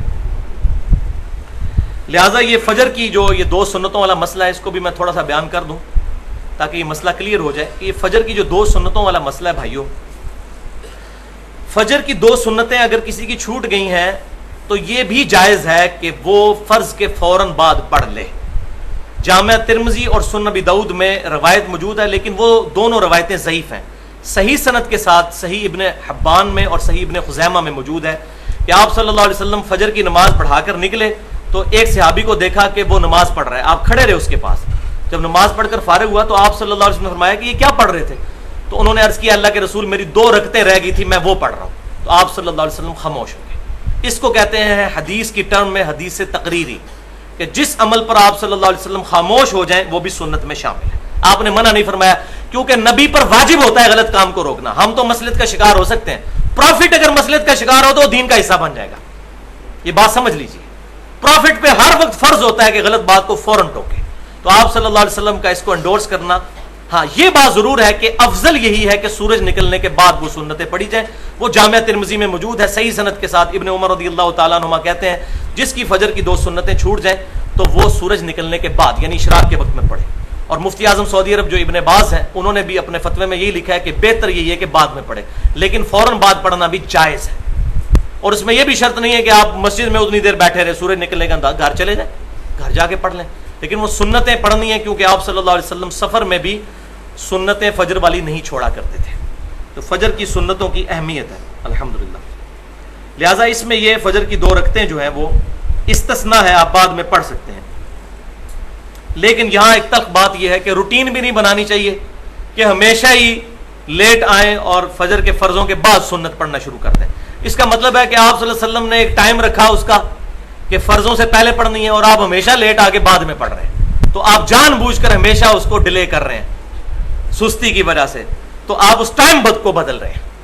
تو یہ تو اللہ معافی دے، میں تو چونکہ فتویٰ نہیں لگاتا بدعت کا، لیکن جو لوگ بدعت والے معاملے میں بڑے سخت ہیں ان کی ڈیفینیشن کے تحت تو یہ بدعت بن جاتی ہے. میں نہیں کہتا، لیکن ان کی ڈیفینیشن کے تحت یہ بدعت بن جاتی ہے. اس کو روٹین بنانا کہ ہر روز ہی لیٹ کر کے پڑھنا. پوائنٹ نمبر 13 صحیح بخاری اور مسلم کی متفق علیہ حدیث ہے کہ آپ صلی اللہ علیہ وسلم عیدین کی جو نماز ہوا کرتی تھی وہ بغیر اذان اور اقامت کے پڑھایا کرتے تھے. عید کی نماز میں نہ اذان ہے نہ اقامت ہے، یہ اس کی خاصیت ہے. اسی طریقے سے جنازے کے لیے بھی کوئی اذان نہیں ہے اور نہ اس میں رکوع اور سجدے ہیں. لہذا یہ حدیث اہل بدعت کا رد کرتی ہے جو اکثر یہ کہتے ہیں جی دسوں منع کتنے ہے، جی منع کدھر ہے؟ اذان سے پہلے درود شریف پڑھیں تو ہم کہتے ہیں بھائی یہ ثابت نہیں. وہ کہتے ہیں جی منع کدھر ہے؟ تو بھائی یہ سوال ہی غلط ہے. دین کے معاملات میں یہ نہیں دیکھا جائے گا کہ منع کدھر ہے، دین میں دیکھا جائے گا ثابت کہاں ہے. کیوں کہ میں کہتا ہوں چیلنج ہے میری طرف سے، کسی ضعیف روایت سے ثابت کریں کہ آپ صلی اللہ علیہ وسلم نے عید کی اذان دینے سے اور جنازے کی اذان دینے سے منع کیا ہو. منع تو کوئی نہیں سے کرتا، لیکن یہ نہ بریلوی دیتے ہیں، نہ دیوبندی دیتے ہیں، نہ اہل حدیث دیتے ہیں، نہ شیعہ دیتے ہیں. تو ان سے پوچھیں بھائی اذان دینا تو بڑے ثواب کا کام ہے. بخاری اور مسلم کی حدیث ہے جب اذان دی جاتی ہے تو شیطان 36 میل دور بھاگ جاتا ہے. تو جو سال کے بعد نماز پڑھنے آئے عید کی اس دن تو 3-4 اذانیں ہونی چاہیے تاکہ جو بیچارے سال بعد مسجد میں آنے لگے تو شیطان کو دور کریں. تو وہ آپ دیتے ہی نہیں ہو، تو بڑا اچھا کام ہے دیا کرو. تو کہتے ہیں نہیں اصل میں ثابت کوئی نہیں. تو ان کو کہ آپ کی تو ڈیفینیشن ہی یہ نہیں، آپ کہتے ہیں منع کوئی نہیں ہو. تو منع تو کوئی نہیں، دیں بسم اللہ پڑھیں. تو معاذ اللہ استغفر اللہ، یہ جو ڈیفینیشن جو بدعت کے حوالے سے کی ہوئی ہے نا، اس سے تو دین کا جنازہ ہی نکل جائے گا. تو دین کے معاملے میں دیکھا جائے گا ثابت ہے یا نہیں. دنیا کے معاملے میں واقعی یہ ہے، یہ دیکھا جائے گا منع تو نہیں، کیونکہ صحیح مسلم میں حدیث ہے انتم اعلم بامر دنیاکم، تم دنیا کے کاموں کو بہتر سمجھتے ہو.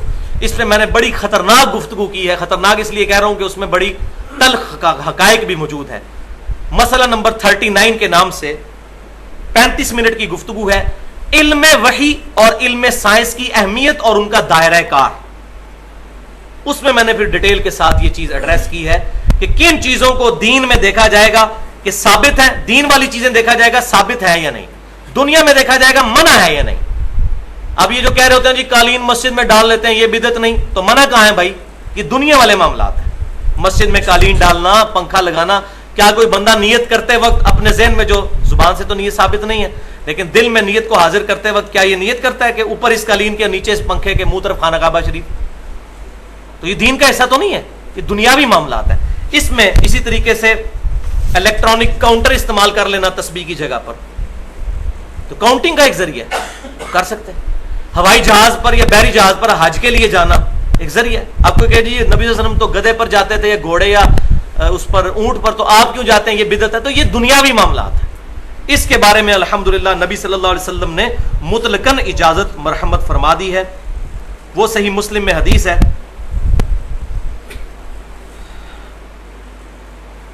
کہ یہ حدیث بدعت کی سپورٹ میں بھی پیش کی جاتی ہے. میں چاہ رہا ہوں کہ یہاں پر ہی میں اس کو ایڈریس کر کے یہ بدعت والا مسئلہ تو ٹھپ کر دوں. تو ابھی ٹائم تو ہو چکا ہے لیکن 10-12 منٹ شاید اوپر لگ جائیں، لیکن یہ کنکلوژن ہو جانی چاہیے یہاں پر. یہ بہت امپورٹنٹ چیز ہے کہ بخاری صحیح مسلم میں ایک حدیث ہے کہ کچھ نیو مسلمز جو ہیں آپ صلی اللہ علیہ وسلم کی خدمت میں حاضر ہوئے. بڑے غریب تھے، بدن پر کپڑا بھی نہیں تھا اور ان کی صحت ایسی تھی جیسے ان پر فاقے ہیں. تو آپ صلی اللہ علیہ وسلم حریص علیکم بالمؤمنین رؤوف الرحیم، دل پسیج گیا. آپ صلی اللہ علیہ وسلم مسجد نبوی میں آئے، خطبہ ارشاد فرمایا. اس میں آپ صلی اللہ علیہ وسلم نے یہ سورۃ الحشر کی آیت بھی پڑھی، بسم اللہ الرحمن الرحیم، یا ایھا الذین آمنوا اتقوا اللہ ولتنظر نفس ما قدمت لغد. اے ایمان والو اللہ سے ڈرو اور ہر جان یہ دیکھے کہ اس نے آگے کے لیے کیا بھیجا ہوا ہے. یعنی اللہ کے حضور، اللہ کے ڈیوائن بینک میں سٹور کروا لو اللہ کی راہ میں مال خرچ کر کے. پھر آپ صلی اللہ علیہ وسلم نے مال خرچنے کی ترغیب دلائی.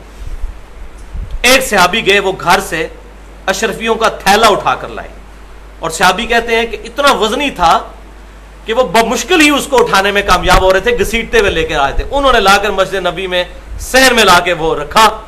اب ظاہر ہے جب لوگوں نے یہ دیکھا تو میرے جیسے کوئی کمزور دل لوگ بھی تھے، ان کے دل میں بھی آیا کہ چلو 2-4 کھجوریں ہم بھی یہاں پہ رکھ دیں، انگلی کٹا کر ہم بھی شہیدوں میں شامل ہو جائیں. تو اس صحابی کی وجہ سے اتنا جذبہ دیکھ کر باقی لوگ بھی لانا شروع ہو گئے چیزیں، اور مسجد نبی میں ڈھیر لگ گیا. اور حدیث کے الفاظ ہیں حضور کا چہرہ اس طرح ہو گیا جیسے سونا چمک رہا ہوتا ہے خوشی کے ساتھ. پھر آپ صلی اللہ علیہ وسلم نے وہاں پر فرمایا، جس نے اسلام میں اچھی سنت کو جاری کیا، سنتن حسنتن، جس نے اسلام میں اچھی سنت کو جاری کیا اس کو اس کا ثواب ملے گا، اور اس پر عمل کرنے والوں کا ثواب بھی اس کو ملے گا، اور عمل کرنے والوں کے ثواب میں بھی کمی نہ ہوگی. اور جس نے اسلام میں بری طریقے کو رائج کیا، سنتن سیئتن، تو اس کا وبال اس پر تو ہوگا، بعد والوں کا وبال بھی اس پر ہوگا، اور ان کے وبال میں کمی نہیں آئے گی. تو یہاں بدعتن حسنتن نہیں ہے، یہ ہے سنتن حسنتن. یہ سنتن حسنتن اور سنتن سیئتن، بری سنت. تو یہ طریقہ، تو طریقہ اڈاپٹ ہو سکتا ہے، لوگ کرتے ہیں اس طرح. مثلا جس بندے نے بھی پہلی دفعہ قرآن پاک کو CD پہ رائٹ کیا ہے، تو قرآن و حدیث سے تو ثابت نہیں، وہی قرآن کا ایک طریقہ نکالا کہ CD پہ رائٹ کیا یا اس کا سافٹ ویئر بنایا، اس کو ثواب ملے گا. مکتبۃ الشاملہ بنایا جس بندے نے، ہزاروں حدیث کی کتابیں اور تفسیریں اس پہ رکھ دی ہیں، اور عربی میں سرچ بھی موجود ہے. جس نے بھی وہ کام کیا تو اس نے اسلام میں اچھا طریقہ جاری کیا. اس طریقے سے الیکٹرانک کاؤنٹر جس نے بنایا ہے، وہ تسبیح سے ذرا مشکل ہوتی تھی، وہ ذرا آسانی ہوگی. تسبیح بھی ٹھیک ہے، سنن نبی داؤد میں حدیث موجود ہے، میں بتا چکا ہوں پہلے بھی، تو اس کو ثواب ملے گا. اسی طریقے سے کسی بندے نے مسجد میں پنکھا لگوایا، اس کو ثواب ملے گا، جس نے بھی اچھا طریقہ جاری کیا.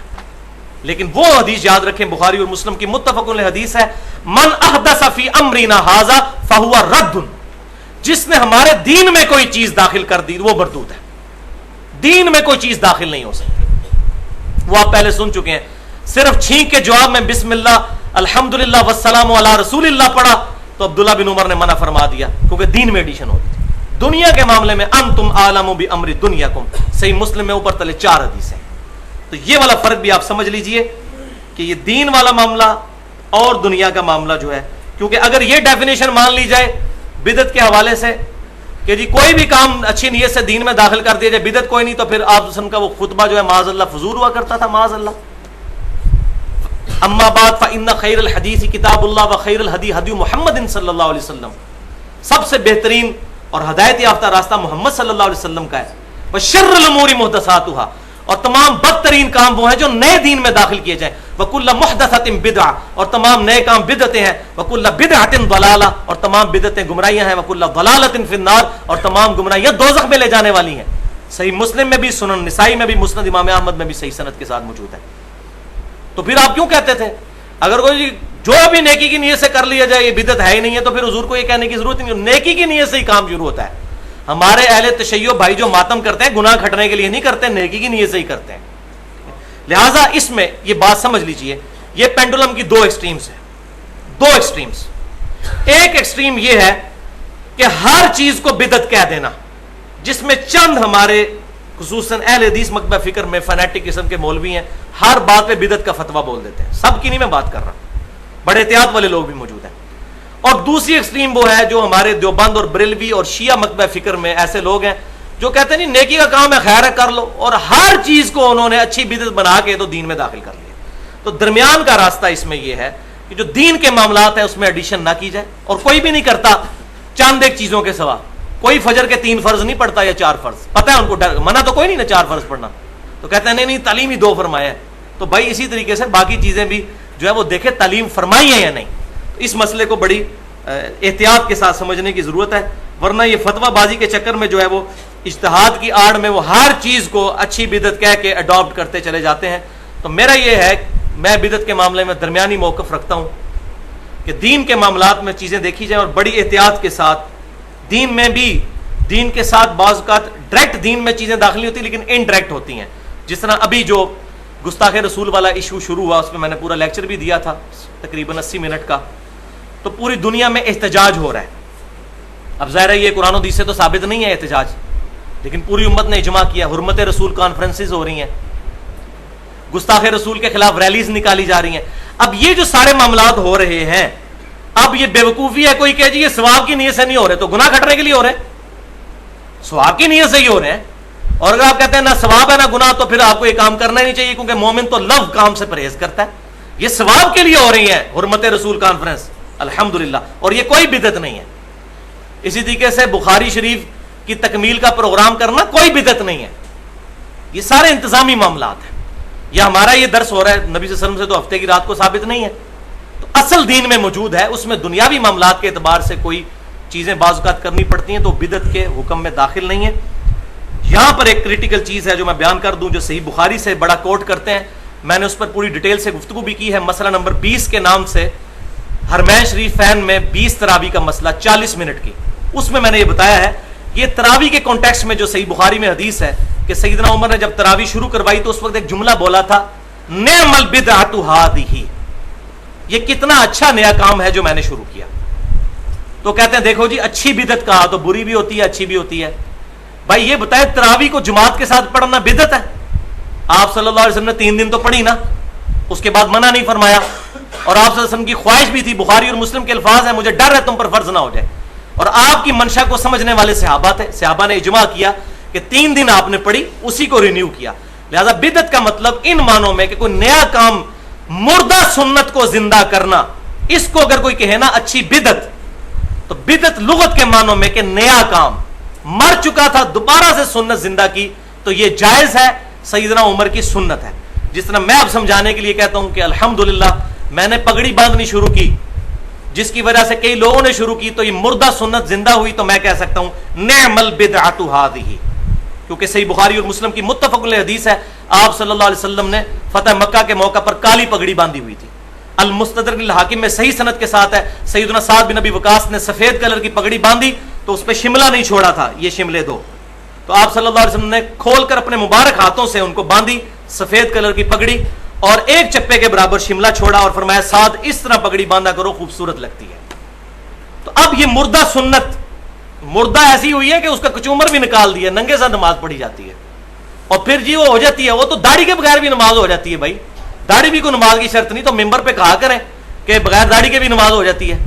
تو نہیں اس سے تو سنت سے نفرت پیدا ہوگی. تو یہ سنت نہیں ہے, اس سے نفرت کیوں پیدا کرواتے ہیں؟ یہ کیا کہ ننگے سر نماز ہو جاتی ہے. یہ تو بریلوی دیوبندی بھی نہیں کہتے ہیں, ان کے علماء بھی, کہ ننگے سر نماز نہیں ہوتی ہے. لیکن مسئلہ یہ ہے کہ اگر کوئی اپنے آپ کو سنی سمجھتا ہے یا کہتا ہے میں اہل سنت یا اہل حدیث ہوں, تو حدیث پر عمل کرے. اور میں نے یہ چیلنج کیا ہوا ہے تمام علماء کو کہ آپ صلی اللہ علیہ وسلم سے ایک رکعت ننگے سر ثابت کریں. ہاں, جب آپ صلی اللہ علیہ وسلم کے پاس وسعت نہیں تھی تو ایک چادر میں بھی آپ نے نماز پڑھی ہے. اس وقت آپ کا کپڑا نہیں تھا. آپ کے پاس اگر کپڑا نہیں ہے, واسکٹیں اوپر چڑھائی ہوئی ہیں, گونے وہ عورتوں والی اوپر چڑھائی ہوئی ہیں رنگین کلر کی, صرف چڑ جو ہے وہ ٹوپی اور پگڑی کے ساتھ ہے. اور یہ رومال بھی جو سرخ باندھ رہے ہیں جائز ہے, لیکن یہ سنت نہیں ہے. سنت پگڑی ہے. یہ چادر سفید کلر کی اوپر لی جائے یا ٹوپی رکھ لی جائے. تو اب اپنی چیزیں اس طرح عام کر دینا اور سنت کو پس کچھ ڈال دینا کہ جو چونکہ بریلوی باندھتے ہیں اس لیے ہم نے پگڑی نہیں باندھنی, یہ تو بات غلط ہوئی. اور رنگوں کا بھی کوئی چکر نہیں ہے. ہاں, اگر رنگ کوئی نشانی کے طور پہ بناتا ہے کہ میں صرف سبز باندھوں گا باقی نہیں باندھوں گا, وہ پھر فرقہ واریت کر رہا ہے. فرقہ واریت کی وجہ سے غلط ہے. ادروائز رنگ کوئی بھی باندھ سکتے ہیں. ہم کپڑے کیا حضور کے رنگ والے پہن رہے ہیں؟ یہ تو کسی نے نہیں کبھی غور کیا کہ آپ صلی اللہ علیہ وسلم نے اس رنگ کے کپڑے پہنے ہیں. سبز پگڑی سے چیڑ ہو جاتی ہے کہ جی یہ سبز ثابت نہیں ہے. او بھائی نہیں ثابت, آپ سفید اور کالی باندھو تو صحیح نا. اس طرف تو آؤ. اس پہ ڈاکٹر ذاکر نائک کا ایک پورا لیکچر ہے بہت پیارا. If label shows your intent where it. اگر گیٹ اپ لیبل جو ہے آپ کے اسلام کو شو کرتا ہے تو یہ 3 چیزیں آپ کو پہننی چاہیے: سر ڈھانپنا, داڑھی اور شلوار ٹخنوں سے اوپر. اس پہ اس کا انگلش میں لیکچر بہت زبردست الحمدللہ اس نے اس معاملے کو کنکلوڈ کیا ہے. Point number 14. اب یہ 2 پوائنٹ رہ گئے, انشاءاللہ یہ 5-7 منٹ میں کور ہو جائیں گے انشاءاللہ. اس پر بھی اجماع ہے کہ بچے کے کان میں اذان دی جائے. بچہ جو پیدا ہو نو مولود, اس کے کان میں اذان دینے پر اجماع ہے. صحیح حدیث اہل سنت کے ہاں تو کوئی موجود نہیں ہے. ایک ہی روایت ہے جامعہ ترمذی میں, لیکن اس روایت کے اندر عاصم بن عبید اللہ جو ہیں وہ ضعیف راوی ہیں.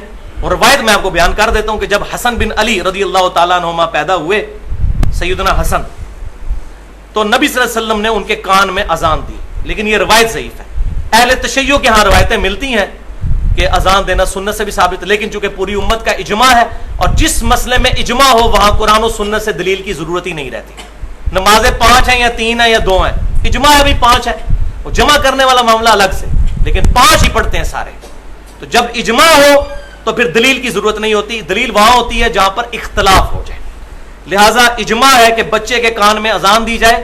اور یہ جو کہا جاتا ہے ایک کان میں اذان دوسرے میں اقامت, یہ کوئی ثابت نہیں. اذان ہی دینی چاہیے. اور یہ بھی ضروری نہیں کہ کان میں ایسے رکھ کے وہ پھونکنا ہے. بچہ کان سے انشاءاللہ سنے گا. آپ سب لوگ کان سے ہی سن رہے ہیں نا, تو آپ بچے کے پاس بس اذان دے لیں, وہ کان سے ہی انشاءاللہ سنے گا, بے فکر رہیں, وہ زبان سے نہیں سنے گا. اور یہاں پر یہ بات بھی یاد رکھیں کہ قبر پر اذان دینا ثابت کوئی نہیں ہے. جس طرح ہمارے بریلوی بھائی قبر پر اذان دیتے ہیں اور کہتے ہیں جی اس سے ہم چاہتے ہیں کہ وہ منکر نکیر کے سوالات کے جواب میں اس کو آسانی رہے, تو یہ کسی صحیح سند کے ساتھ روایت ثابت کوئی نہیں ہے کہ قبر پر اذان دی جائے. صحیح سند کے ساتھ سنن نبی داؤد میں جو ہماری ٹینشن ہے کہ مردے کے لیے دعا, تو سنن نبی داؤد میں صحیح سند کے ساتھ ثابت ہے کہ آپ صلی اللہ علیہ وسلم نے فرمایا, جس کا مفہوم کچھ اس طرح ہے کہ جب مردے کو دفنا چکو پھر اپنے بھائی کے لیے قبر کے سوالات پہ استقامت کے لیے دعا کرو. تو قبر پر جا کر مردے کے لیے دعا کرنا دفنائے ہوئے کو کہ اللہ تعالیٰ اس کو قبر کے سوالات میں آسانی دے, تو یہ ہے اس طریقے سے آسانی کروائیں. اذان دے کر آسانی نہ کروائی جائے. پوائنٹ نمبر 15 ہے, وہ ہے اذان کی اجرت اور مؤذن کی تنخواہ.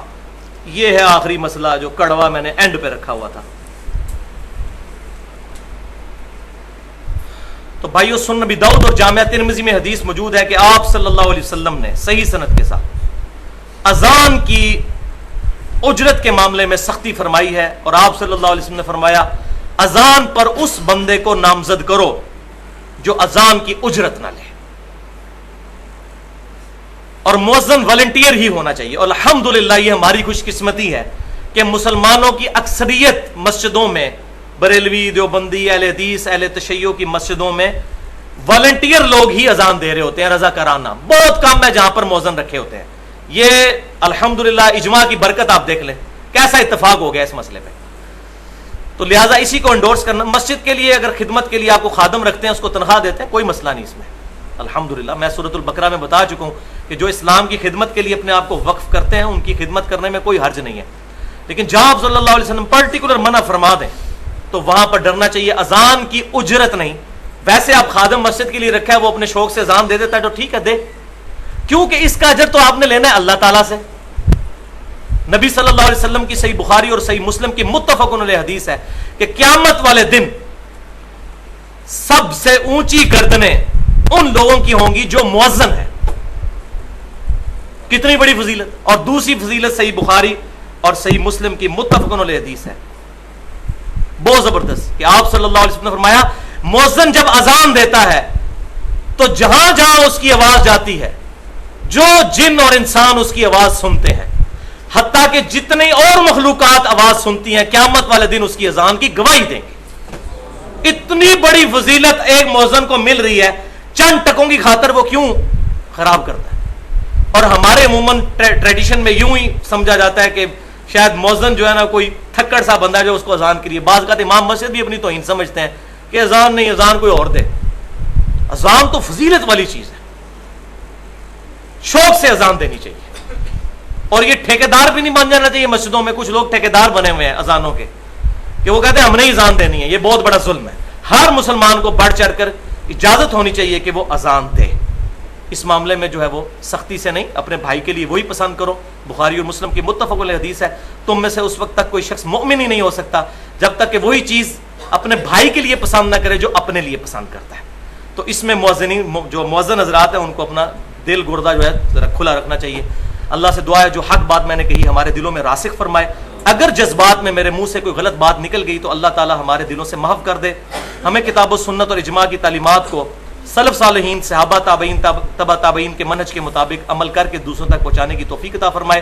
سبحانک اللہم و بحمدک اشہد ان لا الہ الا انت استغفرک و اتوب الیک وما علینا الا البلاغ المبین.